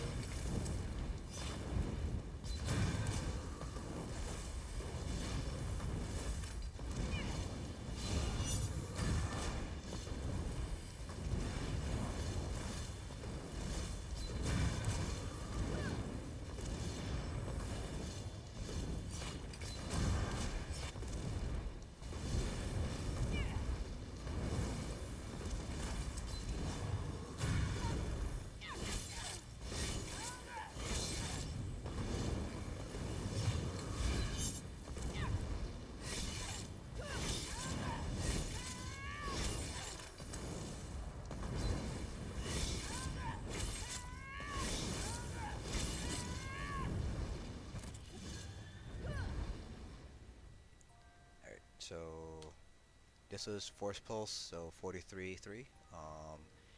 And this is what I mean when I say it's stupid.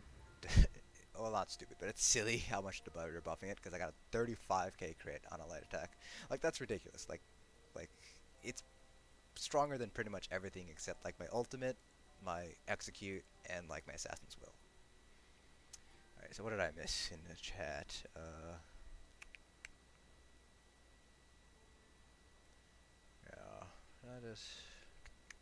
Yeah, yeah, uh, I think they should give stamps some extra pen, but probably not as much as Magic DPS has right now. The thing is, like, they both have about the same, if Stam is running Twice Fang Snake.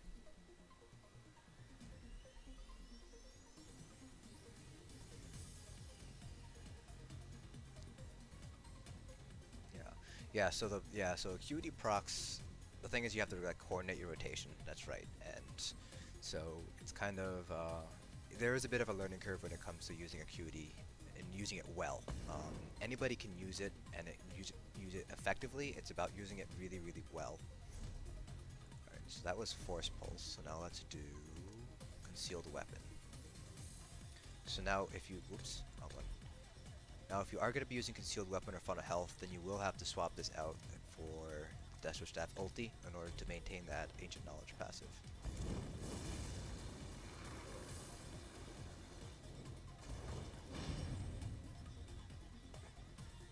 Yeah, so Magnite Blades basically are going to be the top. I think they're still going to end up being the top Magic DPS. Especially if you're still going to be using Funnel Health or Force Pulse. Because you can still be at range, and yes, they did increase the cost, but you saw there I had no problem sustaining, and that was without Arcane. So, like, it wasn't a very good, I don't want to say it was a very good nerf, but, I mean it was a nerf, but it didn't change too much. I mean, if you are playing at range, obviously you'd be using Scoria, and you'd see a little bit of a DPS loss because you're using Scoria compared to Zon. But you know, even still, I don't think Magnite Blades are going to be knocked off the top.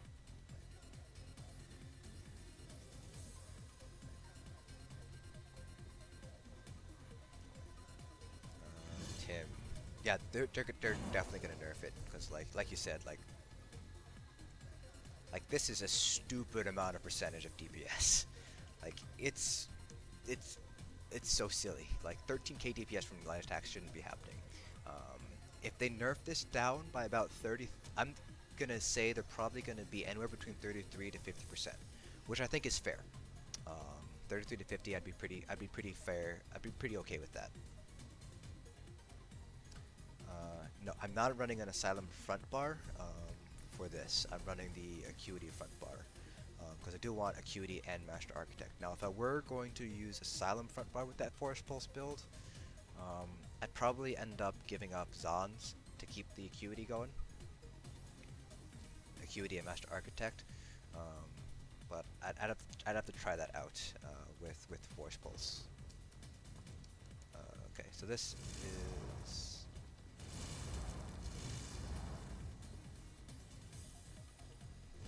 is going to be a Concealed Weapon. So this is also a little bit awkward to weave as well, as you guys will see. I messed that up.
Yep, Damien, it is a terrible skill to weave with.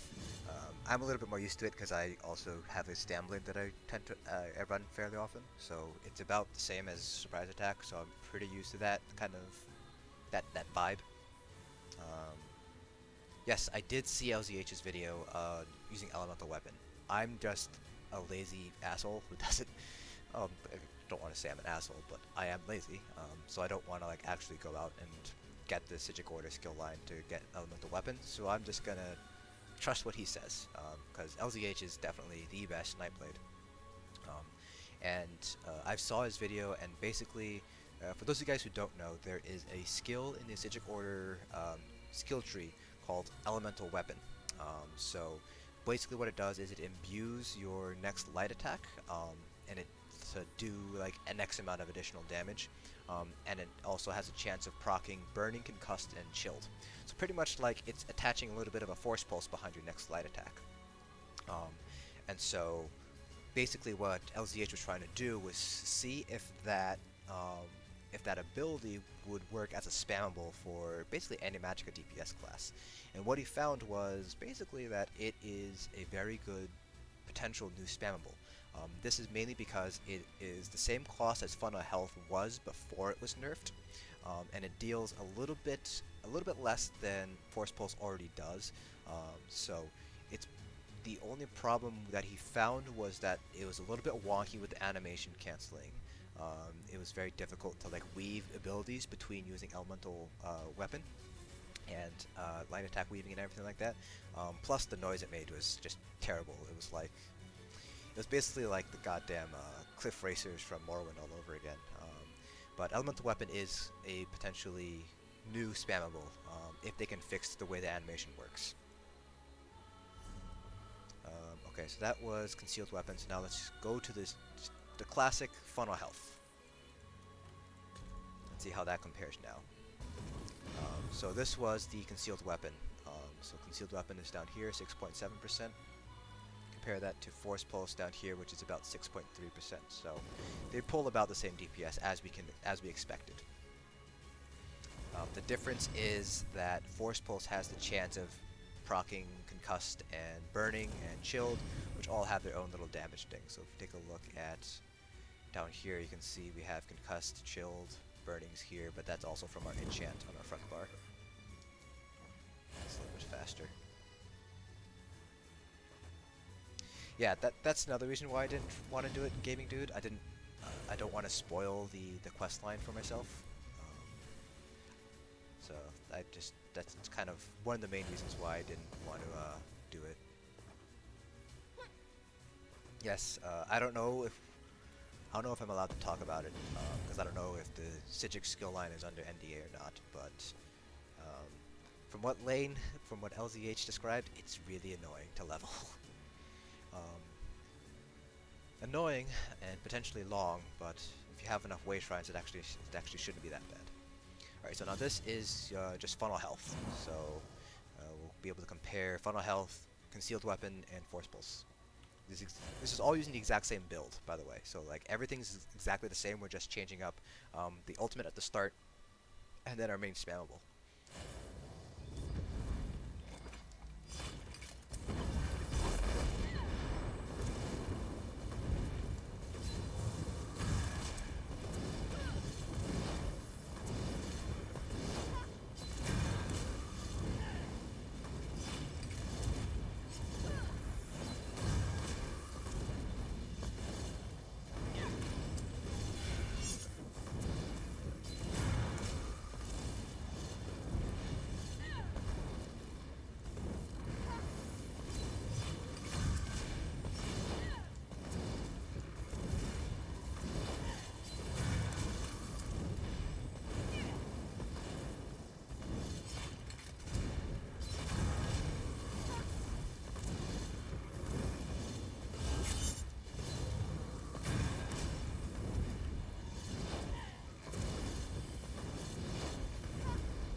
might have to redo this parse just because I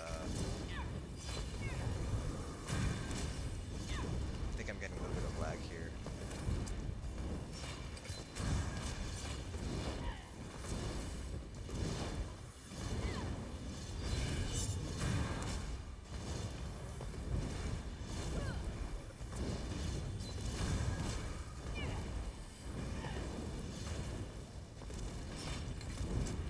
Oh, I'm an execute.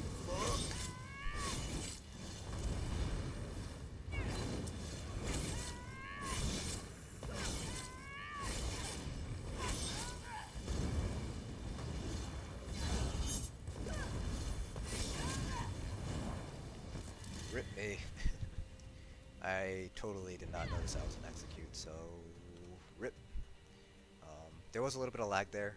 I'm sure you guys noticed that there was some funkiness going on with my animations, and I did forget I was an execute. I was like 6-7% into execute, so this should obviously be a little bit higher. So they're pretty much gonna be more or less the same. So you can see here down in the chat window here I have everything, but I'll pull it up on the big screen. So this should probably be closer to like 42.7 instead of 41.7. There was just, I forgot to execute, and there was some weirdness going on with my animation with my light attacks. This is with concealed weapons, so 43.4, and it did 6.7% of our DPS. We don't have any concussed, we don't have any chilled. And then this is with force pulse of 43.2.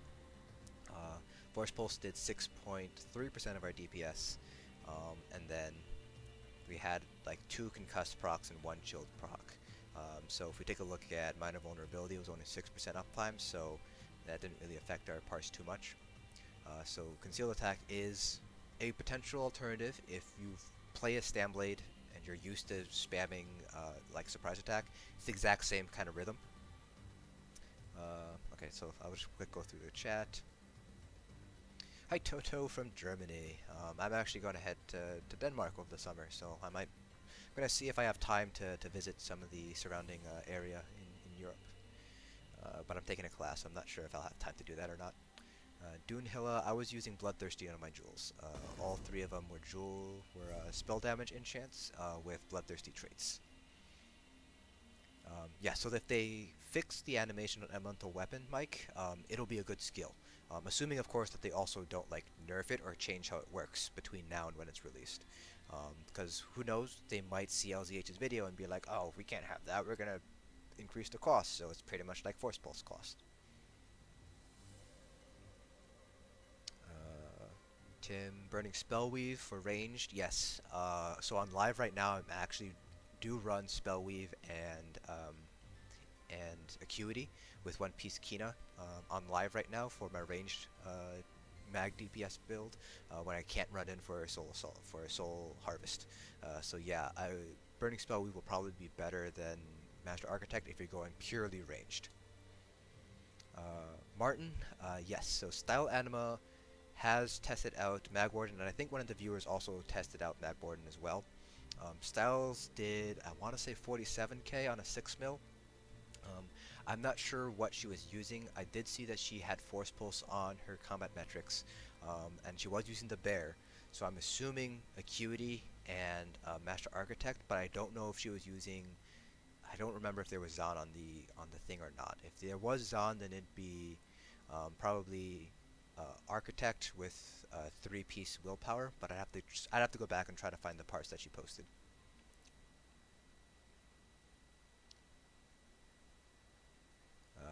Yeah, Wardens not get any buff. Christian, how do you pronounce that, Doonhilla? Christiania? Yeah, I'm going to Denmark. So for those of you guys who don't know, I am going to a PhD program in the fall, so pretty much like next semester. And I'm going to University of Wisconsin-Milwaukee, the Zilber School of Public Health there. And my PI has a research grant, I think it's an R01 grant, that involves going to Denmark to basically train to how to use their population data. Because Denmark, the Scandinavian countries in general, have very, very good epidemiological data. So I study epidemiology, the study of diseases. So traveling to Denmark to learn how to basically use what the software that they have and how to like play around the data and stuff like that. So I'll be there for all of August, basically in Denmark. Don't know if I have time to travel. Hopefully I will have time to travel around because I do want to, see what Europe's all about. Respect your warden to tank to heals. Actually, I think ward. So I'm actually gonna swap gear out here. I'm gonna do Spellweave and Architect now. Burning Spellweave and Architect for a purely ranged Mag Nightblade build. So while I'm doing that, Warden tanks, I think, are going to be a little bit more desirable now. And here's my reasoning why. If everything remains exactly the same, like if magDKs end up being very powerful and end up being used in trials. Let's see, what do I need? Chest, waist, legs, and Inferno Staff. Basically what that means is you won't need a DK tank anymore to maintain engulfing flames. So basically what that means is you won't necessarily need to have 2 DK tanks anymore. You can have 1 DK tank, and a Warden tank, because Warden tanks do provide more group utility. They have a group. Hold on, let me use some more transmute crystals. But they have a group major ward, major resolve. They have minor intellect. They have better group heals compared to what DKs can offer. They have better ulti regen too. So I do think we might, again, this is kind of still speculation, but I do think we might see Warden tanks being used a little bit more often in endgame content, just because of if magDKs become a viable DPS to bring for trials.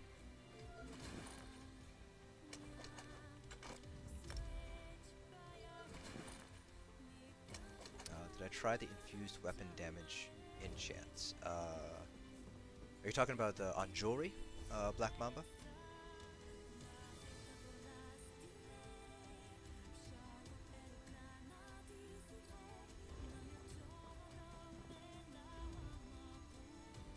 Yeah, Tim. That's the downside of Warden tanking.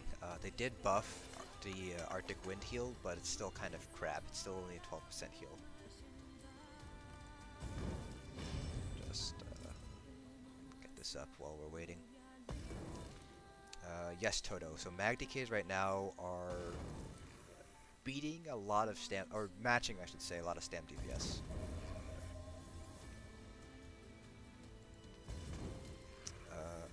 Yes, so I'm not sure if you were here for this, Black Mamba, but I tried out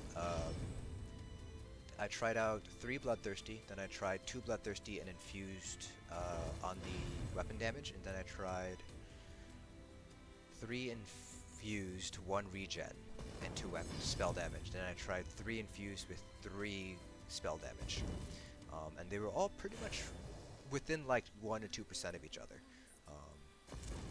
So I'm not sure if it's going to be nerfed. I feel like it might be nerfed down to 50% just so it's more consistent, so every single infused is going to be a 50% increase. But who knows? I think if anything, I think the light attacks are going to be what they're going to nerf first.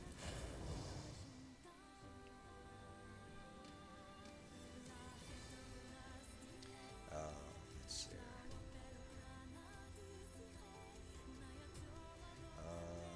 Sorc number 1 for Summerset or magBlade. Right now it seems like magBlade still, but I haven't tested out Sorcs yet. I've mainly been focusing in on magDKs, Nightblades, both Stam and Mag, and I do want to, the next after this, if you guys read the description, was magsorc. I wanted to go into magsorc afterwards, but I'm not sure if I'll have time to do that today. Why is my health so, oh, I know why. Where is massage cups? Because I'm not running that, and then I need Magicka, Lift.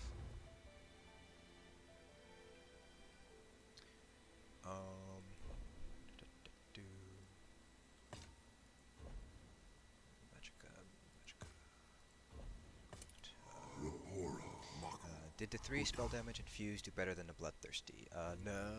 No, it didn't. It ended up being about, I want to say like 1.5k worse than the 3 Bloodthirsty. So that's what I managed to get. I don't know. I'd have to ask around some other people in other discords what they're able to like compare. But I think that was mainly due to the loss in sustain. KTS, how much more DPS are you doing with magDK? Compared to live, right now I'm pulling about 7k-ish on average higher. So I'll show you a econometrics parse that I saved from last night. So this is something I did last night. So this is a magDK parse. This was 2-piece Zon, 5-piece Elfbane, and 5-piece Burning Spellweave, with Burning Spellweave Inferno Staff on the front bar. And it was 41.4k. And then the highest I managed to get was around 41.9 during this stream. So pretty strong. It's a pretty nice buff, and a large part of it is coming from the light attack buff here. You can see here it's making a quarter of our DPS, which is insane. But it's also due to the change in the staff now counting for 2 pieces. So now you're able to do 5.52 as a magicka DPS. So that's kind of where people are sitting right now for magicka DKs. The highest parse I've seen on magicka DK I think was around 46 on a 6 mil self-buffed. So all the parses that I'm talking about like are all self-buffed. Nobody, as far as I know, has done raid parses yet. At least if they have, they haven't posted them on any discords I'm in. So yeah, magDK's got a really nice buff between the light attack buff and the 2-piece staff buff. So what was I doing? I need to enchant this. Okay, and then instead of Zons, we're going to be doing, just realized I'm going to be doing ranged. I'm going to be doing Scoria instead. Scoria, Falcon Scoria. You need a template, but you don't have jewelry crafting mats. You have to find they're in, I'll show you in a second. If you go over to consumables and you go down to ultimate crafting crate, if you open up the crafter's materials crate, you open that up, it has all, it won't tell you everything because there's so much stuff, but it'll basically tell you all this, and then you can get the jewelry dust material shipment. This will give you the dust, but in the actual ultimate crafting crate, or I should say the crafter's materials crate, it doesn't list it on the thing because it's just a very, very long list, and there's a limit to how many things they can list. You will get the jewelry crafting materials in that crafting crate. In case you guys have never like done PTS and want to know where to get materials on your templates. Ooh, Swag said he'd test magDK. Awesome. What was I gonna do? I was gonna put on the Scoria stuff. Yeah, a lot of theory crafters. Yeah, a lot of theory crafters are trying out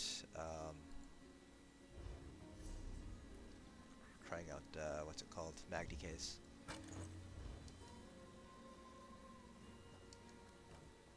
Okay, so I think I have everything I need. Oh no, I need another magicka glyph.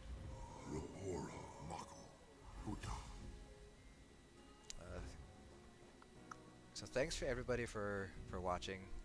I know this is a long stream, so real big thanks to everybody who's watched since the beginning, and welcome to everybody who's new to the channel. Do a lot of theory crafting stuff, and I will be doing a lot of these kind of streams throughout the duration of the PTS. Yeah, so this is going to be a completely ranged setup here. So we're going to be using, we'll use Force Pulse here, and then we'll be using Shooting Star here on the front bar here, since we have Force Pulse for the Ancient Knowledge passive. What does that mean for minor Slayer sets like Moondancer? I have not tested Moondancer yet, and that's partially because in order to test Moondancer, I would need to get somebody to give me synergies. And a lot of the friends that I play with, you know, we have jobs, right? We have schoolwork and all that stuff, so I don't want to bother people, you know, beg them to come test Moondancer with me, at least during the day. Potentially, like on the weekends, I would probably try to figure out times to test out Moondancer. But basically what it means is Moondancer was always a pretty good set. The problem was, of course, the fact that it was a proc set, you need a synergy, and you could either get the magic regen or the spell damage, but never both. So, you know, Moondancer I think is going to be a strong option, but I'm not sure if it's going to be best in slot yet. I'd have to do a lot of tests. Okay, so like I said, this is going to be a ranged DPS test using Force Pulse. Actually have enough spell stuff, so another thing too here is because I didn't bother getting the Sigic skill line. There's actually a skill in the Sigic skill line that gives us minor force. So I'm gonna use Inner Light here instead of Rearming Trap. But if I did have that skill line, I would be using that new skill that gives me minor force. Yes, Ghetto Soldier. The CP cap is going up. It is now going to be 750.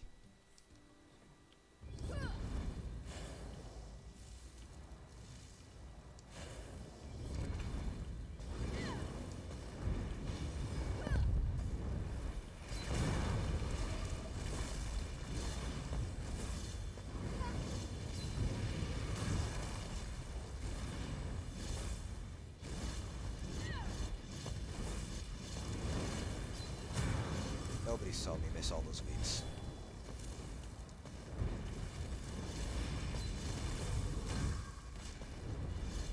Oh wait. Oh, I forgot to swap Architect for Acuity. My bad. Yeah, Tip. That was one of the big reasons why a lot of people shied away from Moondancer, because people were getting regen instead of spell damage, which was preferable, of course. Shoot, I forgot I was supposed to use Acuity here. My bad. Sorry, guys. I'll just reset this and craft the Acuity jewels and stuff. I don't think I have Acuity. No, not on this tune. Yeah, because I obviously don't want to do Architect here. We'll still do 3 Bloodthirsty for this. Ooh, ran out of stuff.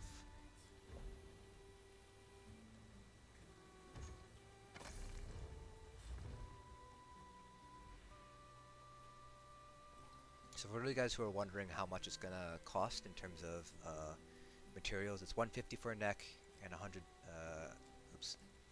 for a ring. So it's gonna end up costing you 350 for a full necklace set in CP 160.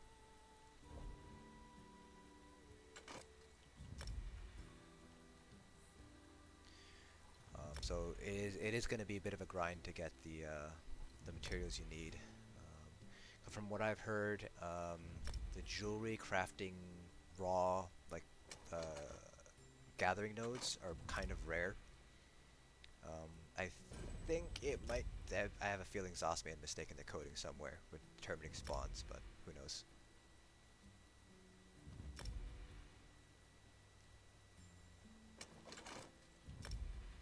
I also don't know if this is something new, that it automatically goes up to 100% if you have the tempers. If it is, it's going to be awesome, because now I don't have to like hit the plus button so many times. Okay, there we go. Then I need shoes.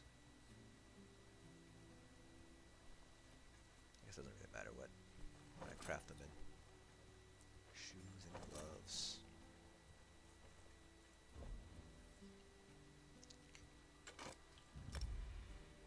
So, might as well talk about this now, because people are probably going to ask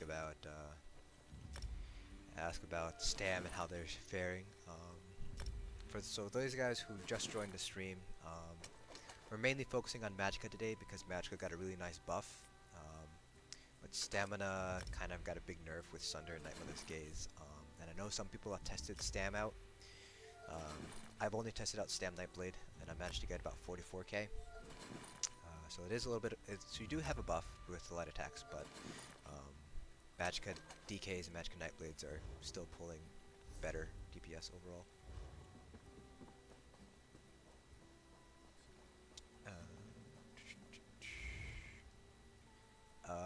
not have to gather the material. So what you can do is, if you make a template character, Tyler, they basically in the consumables list. I'll show you guys once. I'll show you once I'm done making these enchants. But there's basically going to be something like the ultimate crafter's crate, and that has all the crafting materials there for you.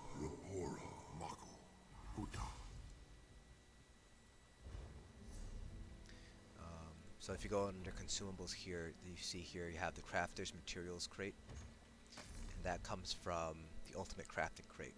So if you open this up, you have like the food stuffs, you have trait stuffs, you have alchemy stuff, and all of these like respawn on each other. You have runes, you have all the food you need. There is a holiday book too, so you can make potent brew, witch, and dubious if you'd like. I already used it, so that's why it's not there. Then you have homeowner's crate, which has all of the furnishing materials you need, all the furnishing patterns. And then you have all of the houses. Then you have a thing with all like 200 dummies if you want to grab a bunch of dummies to test out.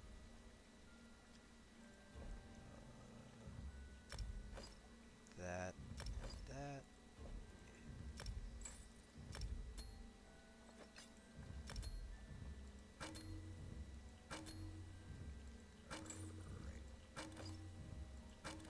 Now we're ready. So yeah, you don't have to actually gather any materials at all if you're on a template character. Some people have been going out and trying to find the nodes just to see how rare they are and how many they can get, and you know what the rate of getting like tempers out of refining the materials is. So some people have been doing that. And basically what they found is that all of the new stuff is pretty rare. So we don't know if that's because there's a ton of people on the PTS right now gathering, or if it's some error in ZOS coding, or if they're meant to be that rare. So we don't know. Okay, now we can finally test a ranged Magnite Blade. So this is like a pure ranged Magnite Blade. This is Scoria, Burning Spell Weave, and Acuity, with Burning Spell Weave on the front bar. Actually, can I do...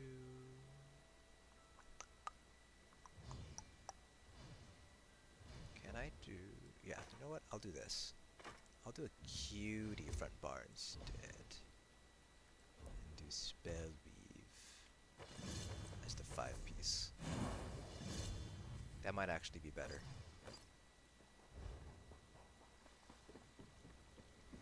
Yeah, so for those of you guys who were wondering, like, the behind the scenes behind all the theory crafting, this is basically what it is. It's basically like testing things out, figuring out all these different combinations on a template, being like, oh, I need to like upgrade this and this and that. So it's a tedious process, but I enjoy it. So now we're ready.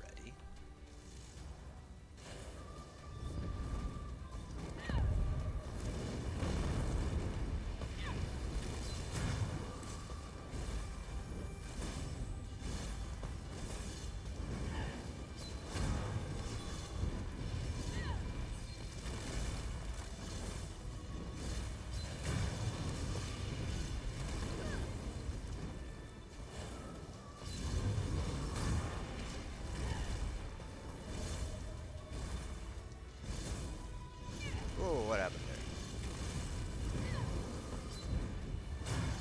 Get a double bar swap there.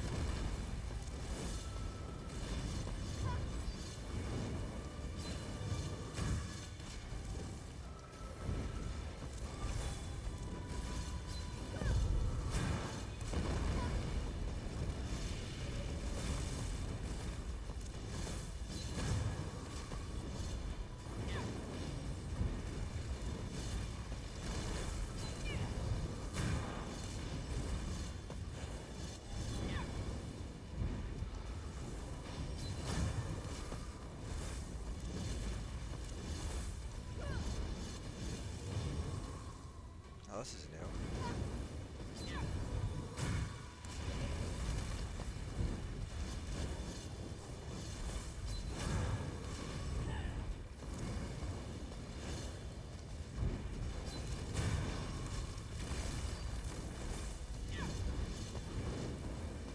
Wonder why my sustain is something garble now that I've got to ranged.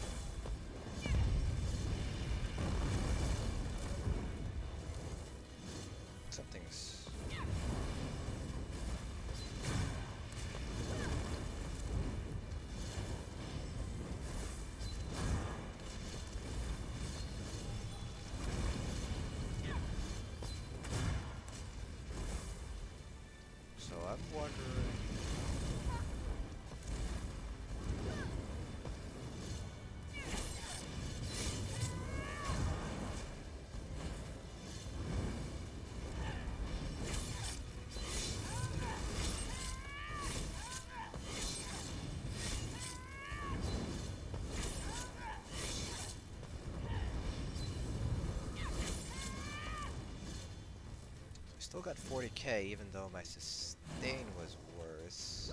Wondering what happened there. Let me just make sure that I have 5. Okay, I have 5.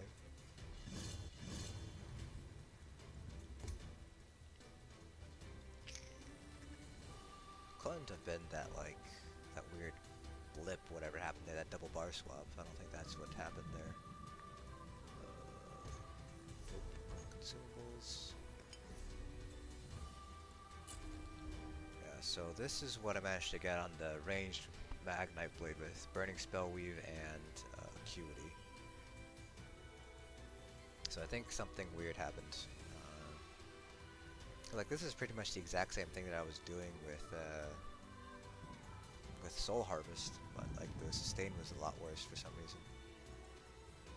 So for reference, this was the exact same thing, just melee, with Spell Weave, not Spell Weave, Acuity and Architect,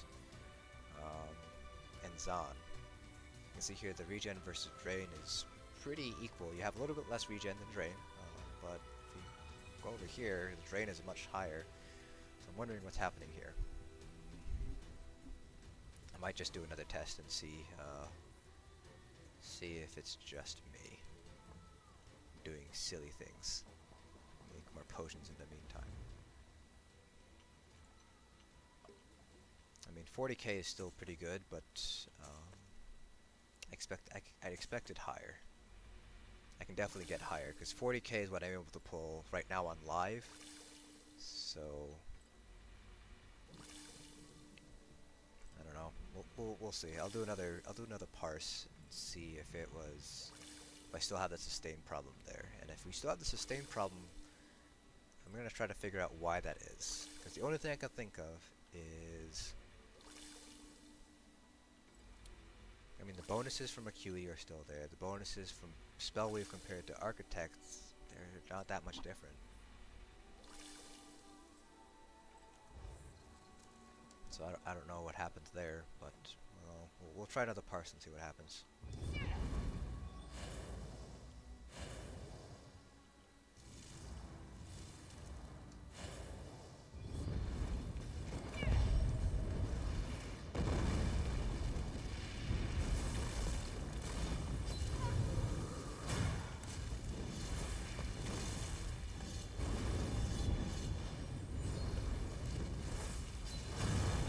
So it does seem like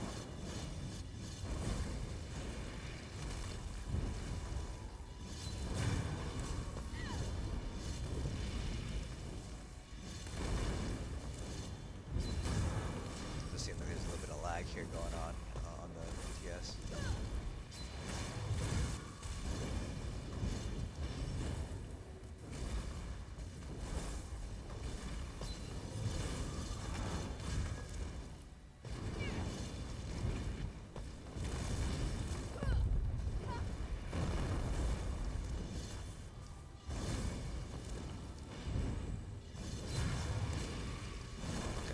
So I think that's enough for me to say that ranged magblade for some reasons not getting the same level of sustain as a melee magblade.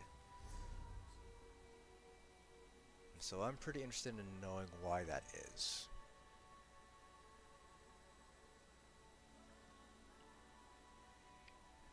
Yeah, that might be a good thing to look at, Tim. Force pulse here was a 509. Let's do. This one was the force pulse one? Yeah, so it's about 100 more, 280, 249, 319. So everything seems to be more expensive. Base regen 700. Magic Steel's 254. 176, 175. These should all be about the same.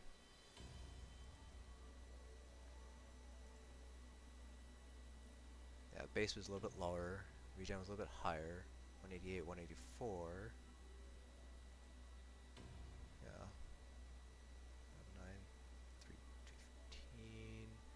So it seems like, for whatever reason, his abilities are using up a lot more magicka. So that's interesting. I don't know what could be causing that. I don't. Alright, so this is what I'm using right now. So I have 5-piece Burning Spell Weave, the 3 Acuity Jewels. Still have my food on, so I still have Witch. I'm using Scoria. And if I change up to what I was using earlier,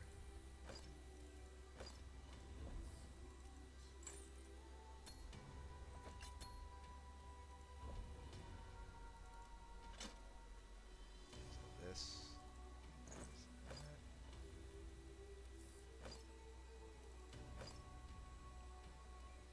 So this was what I was using earlier. So I'm wondering why everything seems to be different here compared to elsewhere. So is that's pretty interesting. That when I'm wearing Burning Spellweave, that everything seems to go downhill very quickly.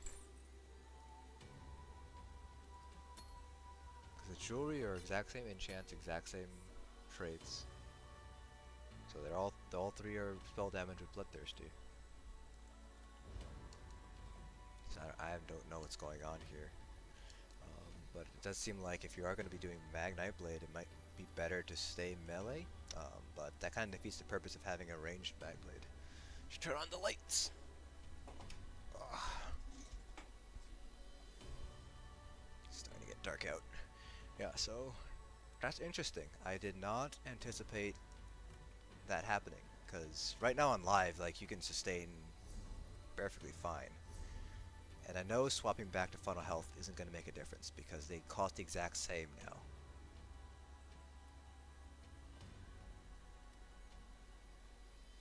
So I'm wondering, this is actually quite baffling to me. So I'm gonna do it again and see. This isn't gonna be a part. This is just gonna see the drain versus regen.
Seems to be around here, yeah, around the 50% mark where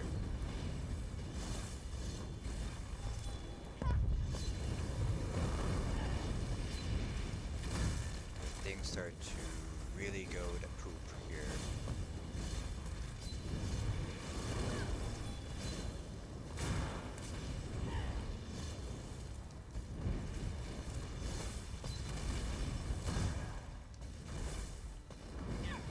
So it seems to be around that 50% mark is where you start running out of magicka. Yeah, Tim, I'm not sure. Yeah, it doesn't make sense because it's the exact same skills. The gear's a little bit different because I'm running Spellweave instead of Architect. But at the same time, like Architect is Magicka. Yeah, Architect is Magicka, Minor Slayer, spell damage, right? And then you have Spell Weave, which is Magicka, spell damage, spell crit, and then the proc. So like Minor Slayer obviously doesn't help sustain. Spell crit doesn't help hurt sustain. So I'll have to ask around and see. I'm going to ask in Toxic Rating Environment, which is the primary Discord where I ask all my theory crafting stuff. I'm going to ask if they've noticed it as well and see if they have any sort of answer. So I will take a look here and I'll save these parsers so I can share them. It doesn't make sense why the regen is so different. Yeah, I'll try melee again and see if it is something. I don't know.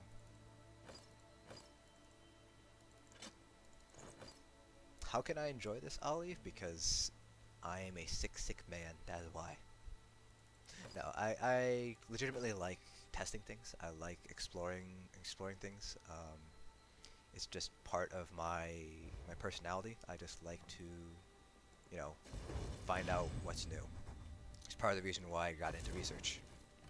There's always a new question to ask. There's always a new answer to find. It's just a matter of, you know, how much do you enjoy getting to that point of creating new knowledge. And some people like just learning. Other people like the process of creating that new knowledge.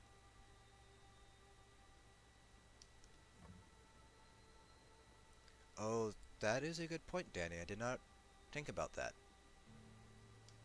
I am missing 8% Magicka. If I slot. Yeah, if I do that, I think I have to bar swap to get it to update. I mean, it's only like 2k Magicka, so that shouldn't explain the entire like reasoning behind it. So I think I'll do what Black Mamba suggests and do another melee parse and see if that sustain is still happening. That sustain problem. But that is something to point out, Danny. I forgot about the siphoning passive that increases max Magicka. Thank you for pointing that out.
This parse is absolute garbage. I'm missing a lot of these.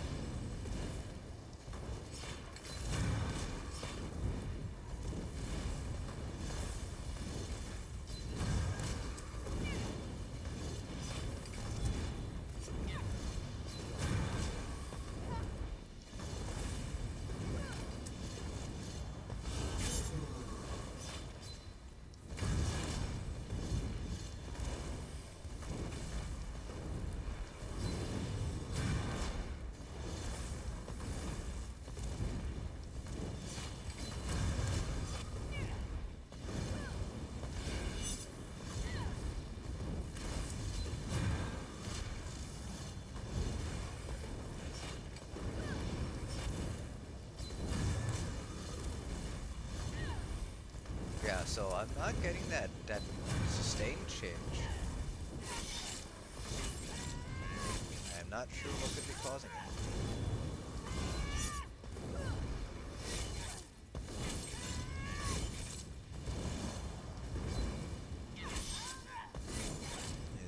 going to execute Millennium Magicka. So like there's this huge change in sustain, and if you take a look at the differences between like gear wise, let's just look straight at gear, because we didn't change anything with the skills between this setup and the range setup. Like the skill bars are exactly the same. The exception is we're changing this rearming trap out for inner light. So that's the only thing that we're changing between the ranged and this melee build. And if we take a look at the item pieces, which are the big differences, we're losing some spell grit for some max health. It shouldn't affect sustain that badly. And then instead of Architect, magicka Slayer, Spell Damage Slayer, you get magicka Spell Damage Crit, and then the Spell Weave proc. So there's nothing here with magicka regen. The Architect doesn't give you regen at all. And Major Slayer obviously doesn't give you regen either.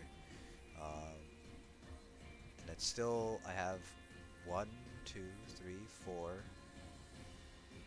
Oh, I have 1, 2, 3, 4, 5. I have 5 light. And it's the exact same thing here. I'm running 5 light, so I have 1, 2, 3, 4, 5, and then medium heavy. Medium heavy, so I'm still doing 5, 1, 1. Exact same jewelry enchant, spell damage, spell damage, spell damage, bloodthirsty across all 3. So I don't know what's going on here.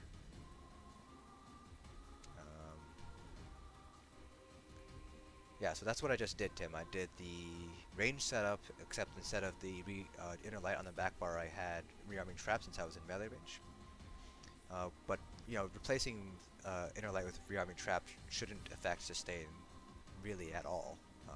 Plus, I'm bar swapping so much that the extra regen that you get from slotting inner light, that shouldn't really affect my regen because I'm just swapping bars so often.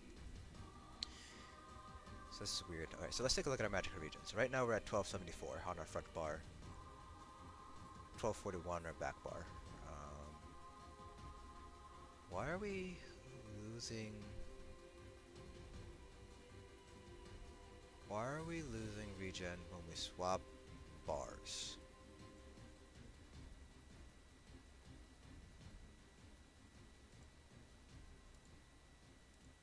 Oh, probably some passives that I have over here. Let's see.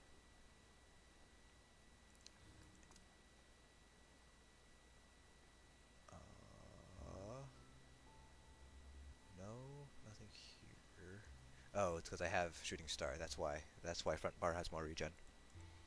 So if I swap to our range setup,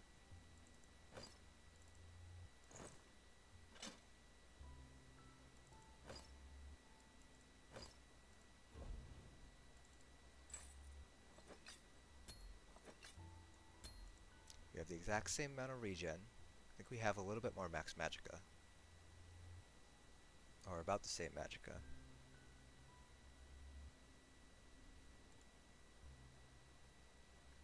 Same regen on the back bar.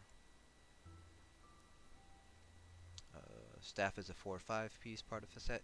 Yes, that is true, but there is no magicka regen, and I have the exact same staff set, so I'm just keeping mechanical acuity between my range and the melee setup. So it's not that. So I don't know. I'll ask around and see if anybody else has noticed it. I'm not sure. I mean, it could be something that I'm like just obviously missing. Oh shoot! I was supposed to. Yeah, it could be something pretty obvious that I'm missing. I don't know. So I'm not sure. Okay. All right. I'm gonna swap over to try the range now while keeping shooting star front bar. So that's what I was doing. I was doing range DPS with the shooting star front bar. So like the only thing I changed was instead of rearming trap, I had inner light. But I can do it again, and you can see if that matters at all. Do you think Juliana's burning spell will be better than executing Master Architects in VAS or in a trial, since the bosses constantly move? So actually in VAS, I was running Acuity Master Architect when I did our hard mode clear for Mayflower. And so what I did was basically I just used the Soul Harvest on Ohms or the Protector Spheres when they spawn. But if you want to, but that's not necessarily the best way to do it. That's just something that I did. Um, if you want to save your Destro ultis, which is probably the better idea to do for VAS hard mode or VAS +1, then yeah, I think something like Acuity Burning Spell Weave would be better than Acuity Master Architect because then you can use your Destro ult to cleave Ohms and the ads as well. But what was I doing? I was doing a parse with the range setup now.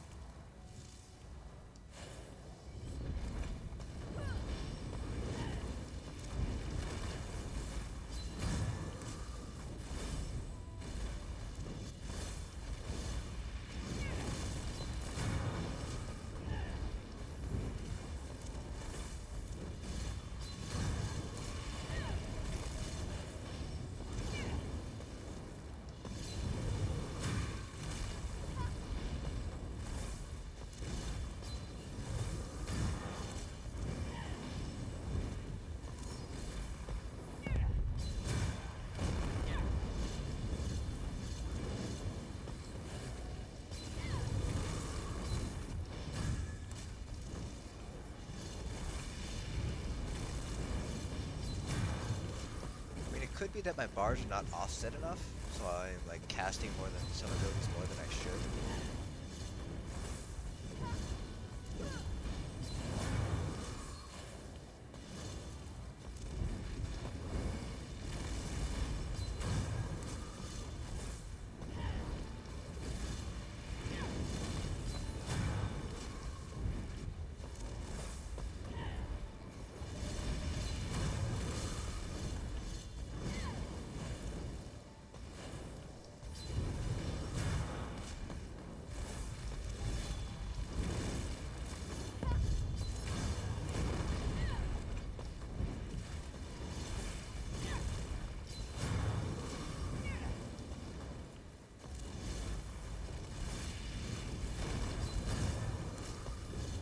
So this is actually better now, but it's still a lot worse than when I was doing it in melee range. Now I'm out of magic.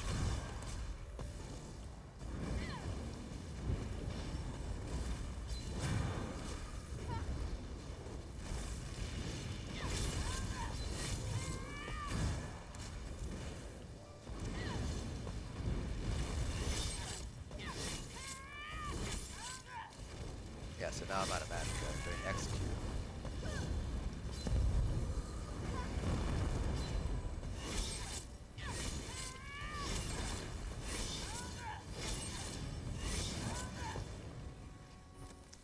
So it's pretty much the exact same thing that I was doing before in terms of skill setups. And yeah, back it's pretty much the same as before. It was around that like 50–40% mark. That's when you start to really feel the burn. So I don't know what's going on. Like I said, I'll ask around. So if we take because I did the 2 parses back to back now, so we can just go here. So regen versus drain, we're seeing about, what is this, 130, 140-ish? Versus here it's 70. So something's up. So force pulse is 438 here. It's almost 100 higher, 32 versus 26. 16 block aids for 317. 16 block aids for 315. 13 crippling grasps, 240. 11 for 230. Or 229, 11 twistings for 230, 11 twistings for 218. Nothing else doesn't really matter too much. Let's see like regen, 728, 266, 694, 262. Storm Magica is 187, 177. Siphoning was 208, 183. Yeah. Yeah, so the thing is, I'm using more force pulses here. No transvestite if we take a look at our buffs, Spellweave was only 54% uptime, so we did have that cooldown happening as well. But yeah, Tim, it seems like I'm using more force pulses on the range setup. So if you say here I have 32 on the ranged versus 26 on the melee. So I have a hypothesis here. So I have 6 more force pulses on the range versus the melee setup. And I think what's happening is because I'm using Soul Harvest instead of shooting Star as a melee setup, this offsets my bars a lot more, so I'm not able to put in as many force pulses. So I'm sure you guys noticed during the melee setup, I was bar swapping a lot more often. At least it felt like I was bar swapping a lot more often than while I was at ranged. Yeah, while I was at ranged, it felt like there were long periods where I was basically force pulsing. Yes, that too, Tim. I also don't have to activate trap, so that's something else that could be explaining why we're having worse sustain, because my bars are not as off, basically. Is kind of what we're going for. So for those of you guys who aren't like as fluent in DPS speak, I guess, basically the reason why Magicka Nightblades are so powerful, partially at least, is because the way that their rotation is set up, it's very dynamic, which means, you know, if you guys watched my melee parses, I was bar swapping very often, so all of my dots were kind of offset by certain numbers, and every time I offset them, that basically results in a little bit better DPS, because I'm bar swapping so often. I have that infused weapon damage glyph on the back bar. I'm able to proc it a lot more often. So if you can see here, I have 64% uptime on my weapon damage glyph, which is pretty decent. And if you compare here, 63 on the range, so you know, that's one of the reasons why Magicka Nightblades are so powerful, because the dots are offset more than compared to, say, like a magsorc or something like that. Okay, let's see, crowbar. Yeah, so crowbar, I'm not sure if you were here for this, but I did try the range setup in melee range, and then I tried it obviously at range. And it kind of went over all the gear differences, all the skill differences. People pointed out a couple of differences that I missed, and I think we have an idea of what's happening here. And I think it's just I'm using more force pulses on the range setup because my bars are not offset as much, because I'm not using Soul Harvest and I'm not using Rearming Trap. Now, when they give us the Citric skill line and we get that Magicka minor force source, I think it'll be interesting to see whether I still have that problem when I'm at ranged, because now I'll be able to introduce that minor force skill, which might help offset my bars a little bit more. Does SA resource return proc when light attack hits? Yes. So whenever you do a light attack with siphoning it, when you have siphoning attacks up, that's when the Magicka comes back. So every time it hits, that's when it returns that Magicka back to you. Buff tracker keeps refreshing. Transvestite. That might just be because Srendar's not updated for this patch. I'm not sure exactly what's going on there, because this is.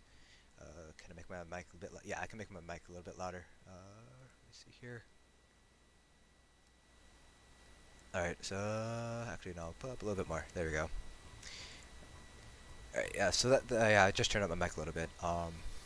So yeah, I'm not sure what's happening with the buff tracker. It could be Srendar being all buggy. It could be Action Duration Reminder being all buggy, because they haven't been updated yet for this API bump. magplar DPS. I haven't tested magplar DPS yet. I haven't seen anybody test it on any of the Discords I'm in, but I do intend on doing that. If not tonight, then probably tomorrow night. So that's kind of what the plan is for melee magplar. I anticipate melee magplar will also have a pretty nice buff. How much? I'm not sure, but I guess we'll just have to wait and find out. Okay, so that's pretty much Magicka Nightblade in a nutshell. So it's pretty much going to be melee magblades are going to be making a comeback, more or less. So you can still play ranged, but as we saw there, that nerf to funnel health is going to hurt sustain by a little bit there. You can see, if you guys saw that ranged parse, I was hurting for resources at the very end. I basically went into execute with no resources at all. So Magicka Nightblades, the nerf does hurt you if you're playing ranged. If you're playing melee, it doesn't seem like it's going to hurt you as badly. So now I'm gonna hop over to a different character now. So I do have a Stamina Nightblade made already. So I could do that. I do have all of my NA tunes, but they don't necessarily have all the gear that I would want to test on them. So like I have a magsorc, I have my well, that's my healer, magplar. I have my magplar, but they might not have the right gear. Cause like my magplar, for example, right now my magplar has a asylum staff front bar, and I would probably want to do something like burning spell, even acuity. So I'd have to basically like craft stuff again. I do have an extra character slot though, so I could just make another template. But since I already have a Stam Nightblade, I'll just do a Stam Nightblade. My final one. Starting to get late, so you guys will be able to see what Stam Nightblades are able to pull. At least if you're like at my skill level. There are a bunch of much better Nightblades that are pulling much better numbers here. Alright, so this is what I was testing last night. I was basically testing Twice Fang Snake with Acuity. I know a lot of people have been saying do double daggers, but if you're going with Acuity, you actually want to do Axe Sword. Just because when you have the Acuity proc, you have that weapon crit all the way up at 100%, so you don't want to like have too much of a high crit chance, if that makes sense. Like you don't want your base crit to be too high. So you want swords and axes to take advantage of when you have that 5-second crit window there. And Two Fanged because they nerfed Night Mother's Gaze and Sunderflame. And then one of the things that I was also playing around with was Veladreths versus Selene's. Because basically Selene's gives you max stamina, and then they did buff light attacks on for dual wield. So and then they changed how it was how damage was calculated based on max resources. So I was wondering whether the Selene's would be better or equal to Veladreths now. Right now they pull about equal. Veladreths is a little bit better, just like a smidge. So I was wondering whether Selene's would end up pushing ahead or not. And then Twice Fanged, obviously, for the penetration. So yeah, everything else is pretty much exactly the same though for Nightblade. So skills are exactly the same. Flaw Stormbreaker on front. I have my Incap on my back. I'm just gonna make some more weapon power pots here. So one thing that I decided to change up, I was always kind of against using Dubious because I didn't personally like the change in the health and stamina compared to Blue Food. But Sophie, who I'm sure you guys have seen in the Hellfire videos, our raids, she was kind of, I don't want to say pushed me, but she kind of brought it to my attention, and our raid lead for Mayflower also uses Dubious, so I decided to give it a try, and I really like it. So, I mean, the max stamina, I mean, just look at it, it hurts. It hurts so badly because you're not at 30k, but that sustain boost is just, so sexy. So, we're still using the VMA bow on the back bar. The VMA bow is still very, very strong. So I don't see the VMA bow leaving anytime soon for stamina and DPS. So that's kind of what it is. Now the other thing that I want to try out is instead of going with Two Fanged, to use Lover, and then instead of Two Fanged and Acuity, I use War Machine or VO, depending on the class, obviously. So that's something that I'm probably going to try. So first I'll show you Twice Fang with Acuity and Veli. Everything being pretty much exactly the same here. This is pretty much all par for the course, so you guys can see how much of a DPS boost Stamina managed to get from the changes. Because Stamina Nightblades, at least, didn't get any nerfs for their class abilities, so they only got a buff from the changes to light attack damage calculations. So yeah, I'm getting that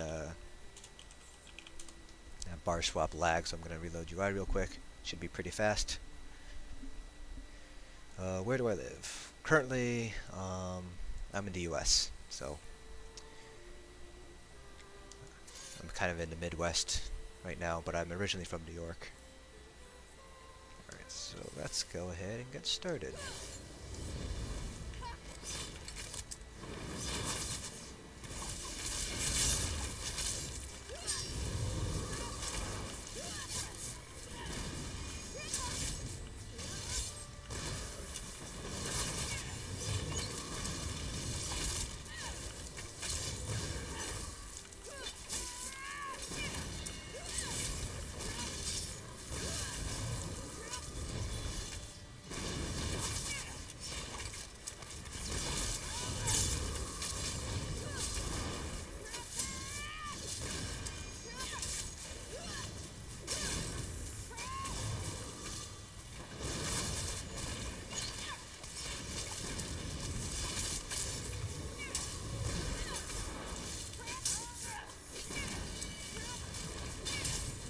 I still do the occasional heavy attack on my front bar, even with Dubious. It's more out of habit than anything else.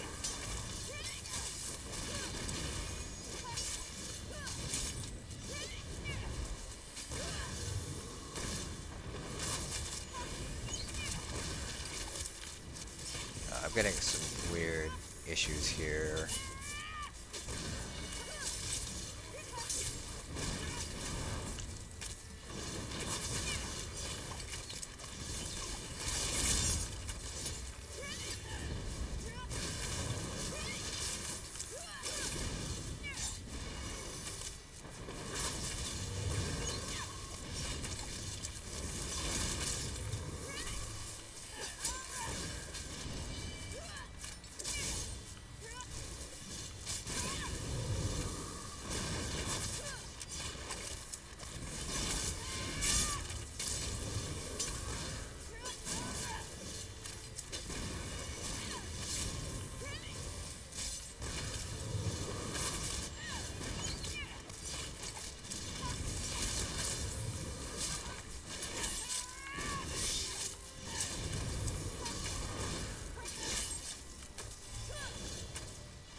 So that's actually a little bit worse parse. I wasn't really managing my resources very well towards the end there. But we did 41.6. I don't think I have a... Do I have one saved from last time? I do. So this is what I pulled last night. This was my best parse last night, which was 44.8. So compared to what I can pull on live, this is about like a 3K, 4K, 3K increase. But like I said, there are better Stam Nightblades out there who I think I saw pull 48 out of Stam Nightblade. So Stam Nightblades are still king when it comes to single target DPS. I don't think magDKs, I don't think magNightblades are going to take that away. But the gap between magDKs and magNightblades, at least for right now, it's closed. It remains to be seen whether that gap will remain that small, because I do think they're going to nerf the light attack buff that they made. So that's kind of where we're sitting on that right now. So that was Twice Fang and Acuity with 3 Bloodthirsty there. So the next thing that would... what's that part? No, Twice Fang and Acuity. So one of the things with VO is... Or rather, I should say, one of the problems right now that we have with this particular patch around the nerfs with Night Mother's Gaze and Sunderflame is that Two-Fanged Snake is currently the only penetration option that we have that is useful for Stam, unless they change things in the coming future. So Two-Fanged Snake and Spriggans. Now the problem with those is that normally you want Sunderflame or Night Mother's Gaze to be on your weapons bar, so that way you keep VO active while you're on your back bar, so you have the 8% reduction in stamina abilities. But with Two-Fanged, the penetration that you get lasts for 3 seconds.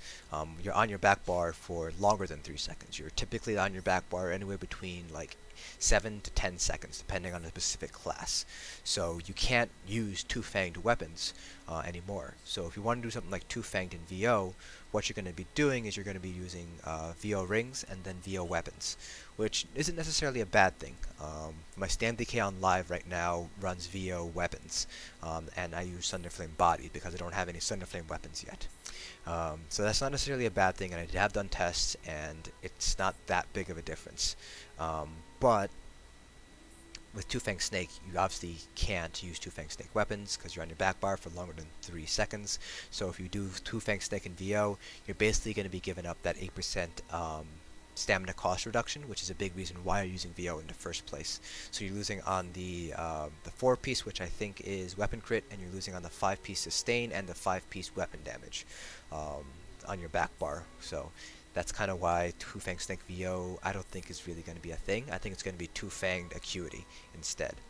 Now, what I'm going to do now is I'm going to basically be doing, instead of doing Twice Fang now, I'm going to be trying out Lover instead. So Lover with all 7 Divines pieces is 7196. compared to Two Fang Snake, which is 4300. So it's only about a 100 penetration difference, which is about like 1 or 2 CP points into piercing. Not a big deal. But the big advantage of having Lover instead of Two Fang is now I can run 5-piece VO, I can run 5-piece War Machine and have that up at all times. And then I can have Acuity on my front bar. And then I also get my Minor Slayer boost back again. So that's what I'm going to do. I'm just going to purchase the Lover Mundus. Let's see, purchase Mundus, Lover.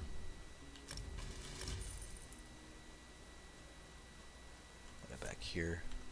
Okay, so right now I'm running the Warrior. So that's the downside of running the Lover. You're gonna end up with a lower lower weapon damage because you're giving up basically like 300-ish weapon damage base. So I'm sitting at 3311, 3313 on my front, and if I swap to the Warrior, 3747. So you can see I'm giving up about 400 weapon damage before Major Brutality, Minor Brutality, and all that stuff is taken into consideration. I have not done any parses with orcs on the Stam Nightblade in Summerset yet. I pretty much made like carbon copies of my characters just as templates. So my actual Stam Nightblade is a Wood Elf, so that's why this character is a Wood Elf. Obviously, if I had an option, if I wanted to actually be like min-max, I would do Redguard, but I like my elves. What can I say? Need to get some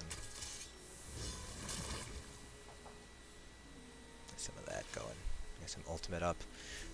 And so now I'm going to try Acuity and VO, and we are getting additional pen from the Lover now, so I can afford to do that. So let's do medium trial set, Vicious Serpent. So now I can do VO body. Upgrade it to gold. Actually, I should just wear it first, so it makes it easier to identify.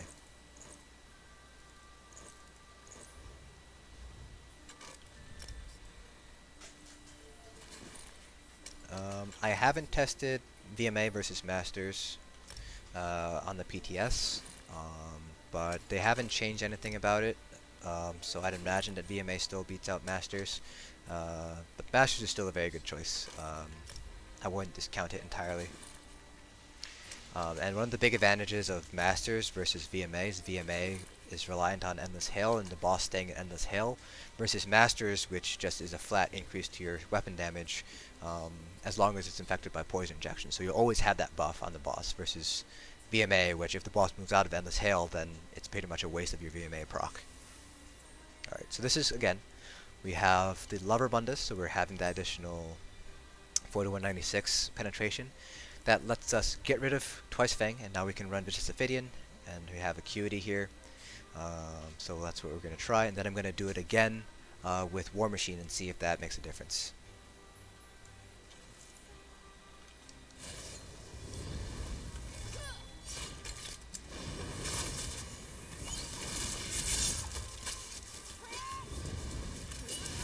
Oh, I missed a light weave. Rip.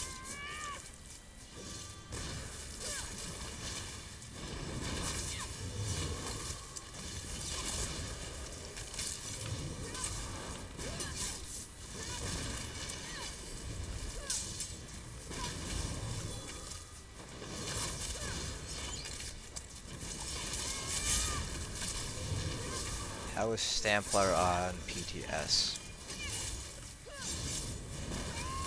Pretty good, actually. So I haven't done any Stamplar stuff, not yet at least. But I do know somebody who has. And I think the latest parse that he did, he's still testing things out. I think the latest parse he had was, I want to say like 42k. So still pretty good. The big problem with Stamplars is going to be the fact that Sunder Flame now gives Minor Fracture, Minor Breach.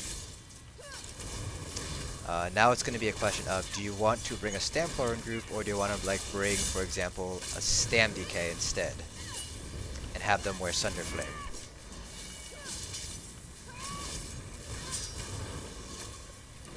So you can see here that with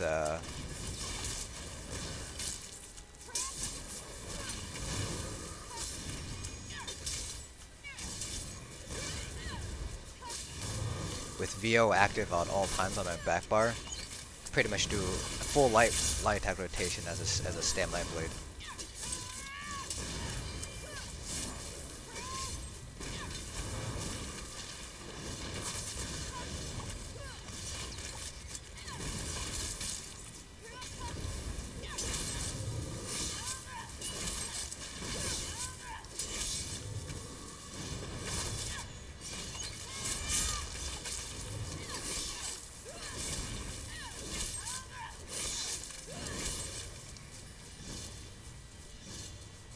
So there we go. So you can see, you know, with VO active on the back bar, you're pretty much, you can pretty much have, you can pretty much do an entire light attack rotation as a stamNB blade. So that's the advantage of running the lever. But I get 43.4. I don't know if I can actually beat my best parse from last night, which again was a 44.8. But I can certainly try, but I'm not sure if I can do it. stamNB blade is not my best stam class. So yeah, so that's VO. So now let's go ahead and try War Machine and see if that makes a difference. Because we will be losing that sustain, but we will be gaining that Major Slayer. We want jackboots, bracers, guards, belts.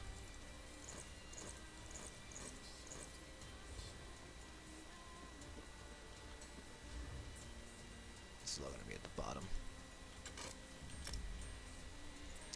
QDVO on Stamplar. Yeah, I think the friend that is testing Stamplar also does QDVO.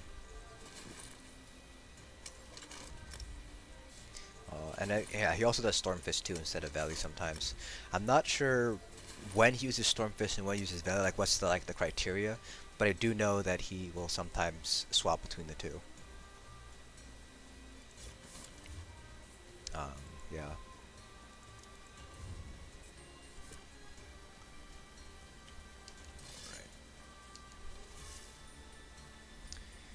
So let's do War Machine.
What do I think raid stam DPS setup is gonna look like?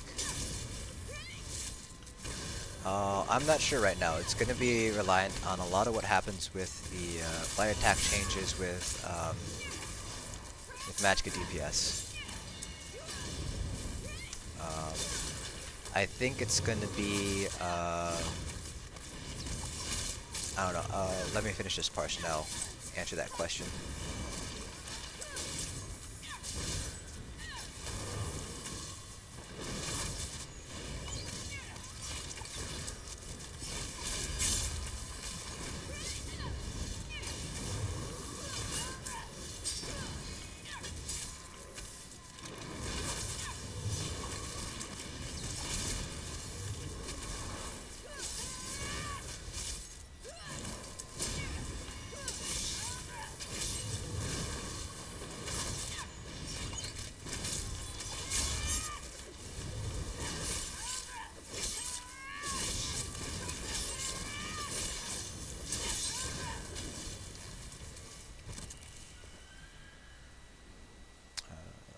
Okay, so raid stam setup will be in Summerset.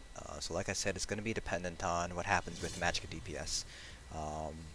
One of people in one of my discords jokingly said it'd be 2 magDKs, 2 magNBs melee, 2 magNBs range, and 2 stam Nightblades. I don't know if that's going to be the case, because we're still in the first week of the PTS. There's still 4 weeks left. Oh god, this song. There's still 4 weeks left of the PTS.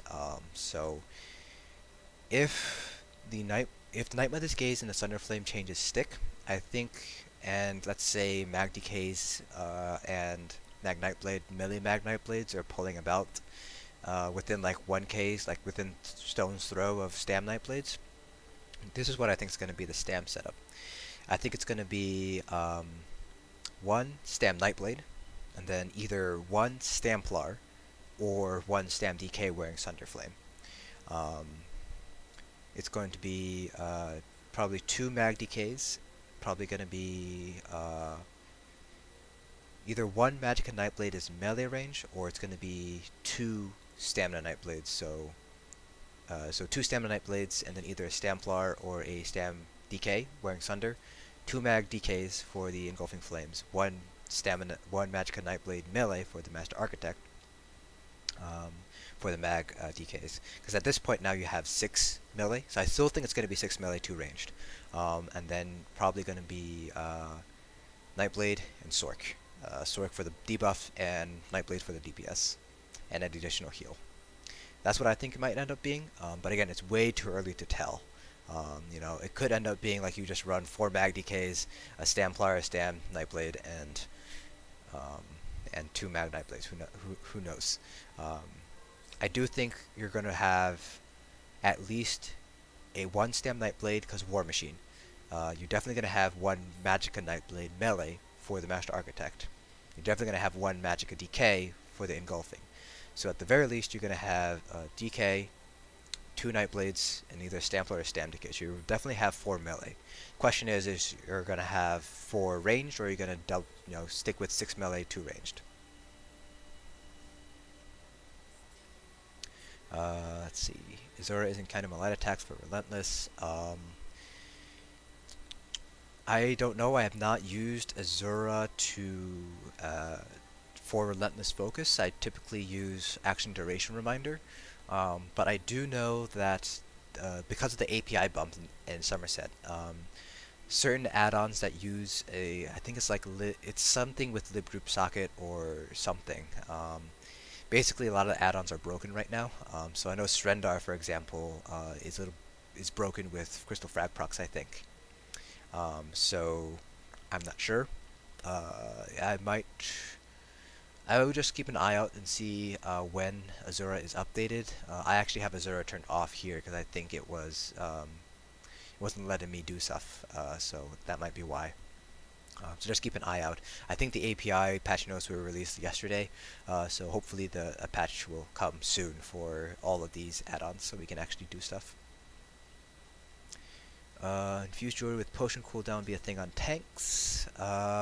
So there's actually a bug right now with infused jewelry stuff.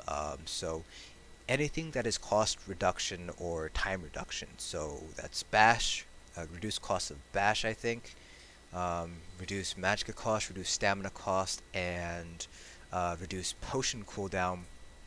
It's currently bugged with infused, where each individual jewelry glyph will actually take each of the traits themselves. So instead of it being boosted by 60%, it's actually being boosted by 3 times 60%. So it's actually being boosted by 180%. And so each glyph ends up being much stronger than it should be. So each glyph should actually be, I believe it would be 8 seconds or 7 seconds, but instead, because it's being boosted by 180%, it's now like 14 seconds or something like that. So it's currently bugged like that. But infused jewelry, if it's working correctly, and you have 3 potion cooldowns with and it's working correctly, so it's actually 60% for each one, and you have, I think it's 8 second cooldown. That's a reduction of 24 seconds. So it might be useful. I personally don't have that many sustain problems on my tank, I think it'll be more infused with block cost, but block cost right now is bugged as well with infused, where it's actually not working. We don't know if it's supposed to work or not, but infused with block cost might be a thing. Triune, which is basically the prismatic glyphs for jewelry, that might also be a thing. Oh, I should pull up the. This is the DPS parse with War Machine, Lover, and Acuity. So 45k. Pretty goddamn beautiful. So you can see here, Killer's Blade is critting for 81k. Really nice. This is also why you don't use Assassin's Scourge in the end. But this is also because we have 3 Bloodthirsty. So it's just juicing up our execute so much. It's a little ridiculous. Best in slot for magDK, Tyler. Burning Spellweave is the one set that's going to be best in slot, and then based on the testing that I did, which is in the first hour or so, hour and a half, that was pretty much all magDK stuff. Elfbane is good, Acuity is good, Sooks the Sun is good, and you're going to want to use Zahn for single target and Grothdar for trash fights. That's what is currently best in slot. This might change in the future, so just keep an eye on the patch notes, Tyler. Powder Light, it got a slight. I don't think it got a slight buff. I didn't see anything in the patch notes at least, so it could be true. It could not, might not be. I haven't tested it. I haven't asked my Stamplar friend whether he noticed Powder Light getting buffed at all. Not like this. Yes, multi-core is running on the PTS. I actually don't think I have something that. Hold on, let me open up Task Manager real quick. I don't think you guys will be able to see it because it's on my other screen. But let's see. Yeah, so I don't know. Let's see. Let me swap over so you guys can see Task Manager. Give me a second. Let's do this. Oops. Alright, there we go. This is the Task Manager right now, and this is on the PTS. And I do have a couple of stuff running in the background. Obviously, I have Chrome, I have Discord, and I have a VPN service running in the background. But right now, you can see all 4 of my cores are being utilized. I have a 4690K. I haven't overclocked it yet. So it is running on all 4 cores, and let's see, raw utilization. So you can see here. Oh no, I don't want that actually. Oops. You can tell I don't really use this too much. Logical processing. So it is using all 4 of my cores. I don't know what it looks. I haven't looked at this when I'm running it live, but from what I've heard from posts on the forums and from posts on other Discords, that you are getting multi-core support, but we're not seeing that much of a change in terms of performance gains, at least. There might see a couple of increases here and there, but this is more of a buff. It's like more. It's going to be more noticeable on older end processors. It's like the 2500K, for instance. If you have that overclocked, you'll see a performance there because now you're able to utilize more cores. But for more recent CPUs, like quad-core, like 4690K, so pretty much like Haswell, Broadwell, Skylake, Coffee Lake, Ivy Lake, you're not going to see as big of an increase. Ryzen, I think we'll see. People with Ryzen machines, I think I've seen a little bit more of an increase compared to Intel, but I'm not a computer whiz by any means. I'm not very familiar with this kind of stuff, so take it as you will. I've noticed a little bit of an increase in performance, at least in the house, but I haven't done like a trial yet. I haven't been in like a very crowded city like Ralka, for instance, so I'm not sure what it'll look like once we move to a trial scenario or something like that.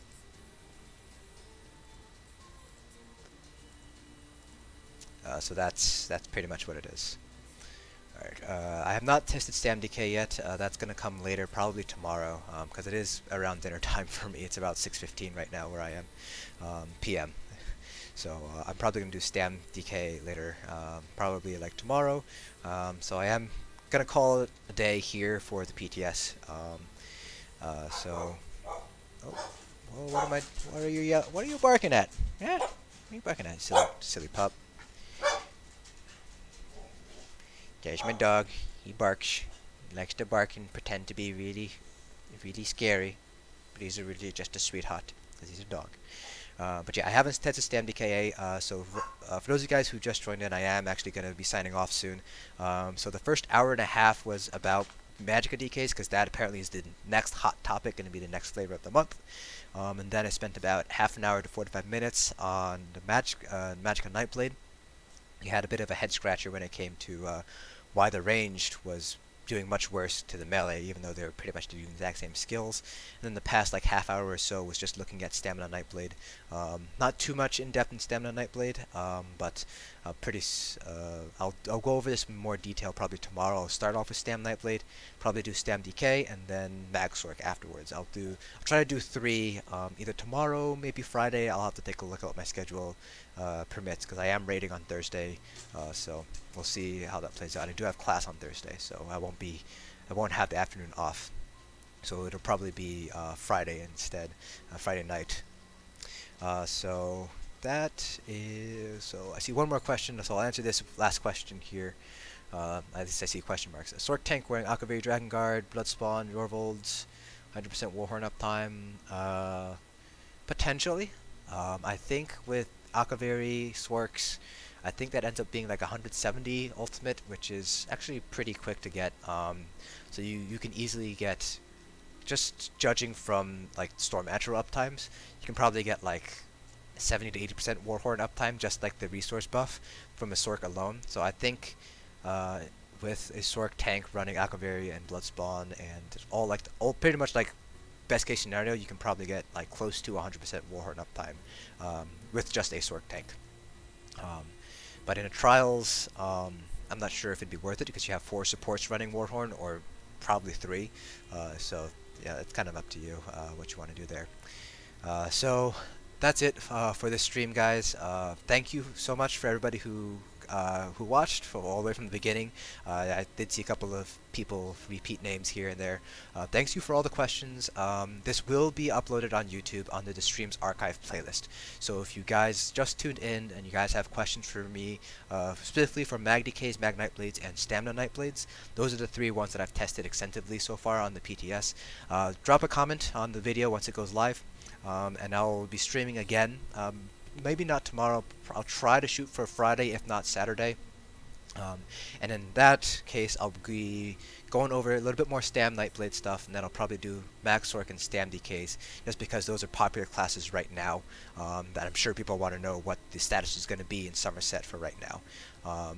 Again, a disclaimer here, this is only the first week of the PTS, so everything here that we covered in the stream and in future streams will be subject to change within the next couple of weeks. So keep an eye out on the patch notes, keep an eye out on this channel. I will definitely be streaming more PTS testing as we get more stuff going on. Have a great night, guys. Thank you so much for watching, and I will see you guys in the next dungeon.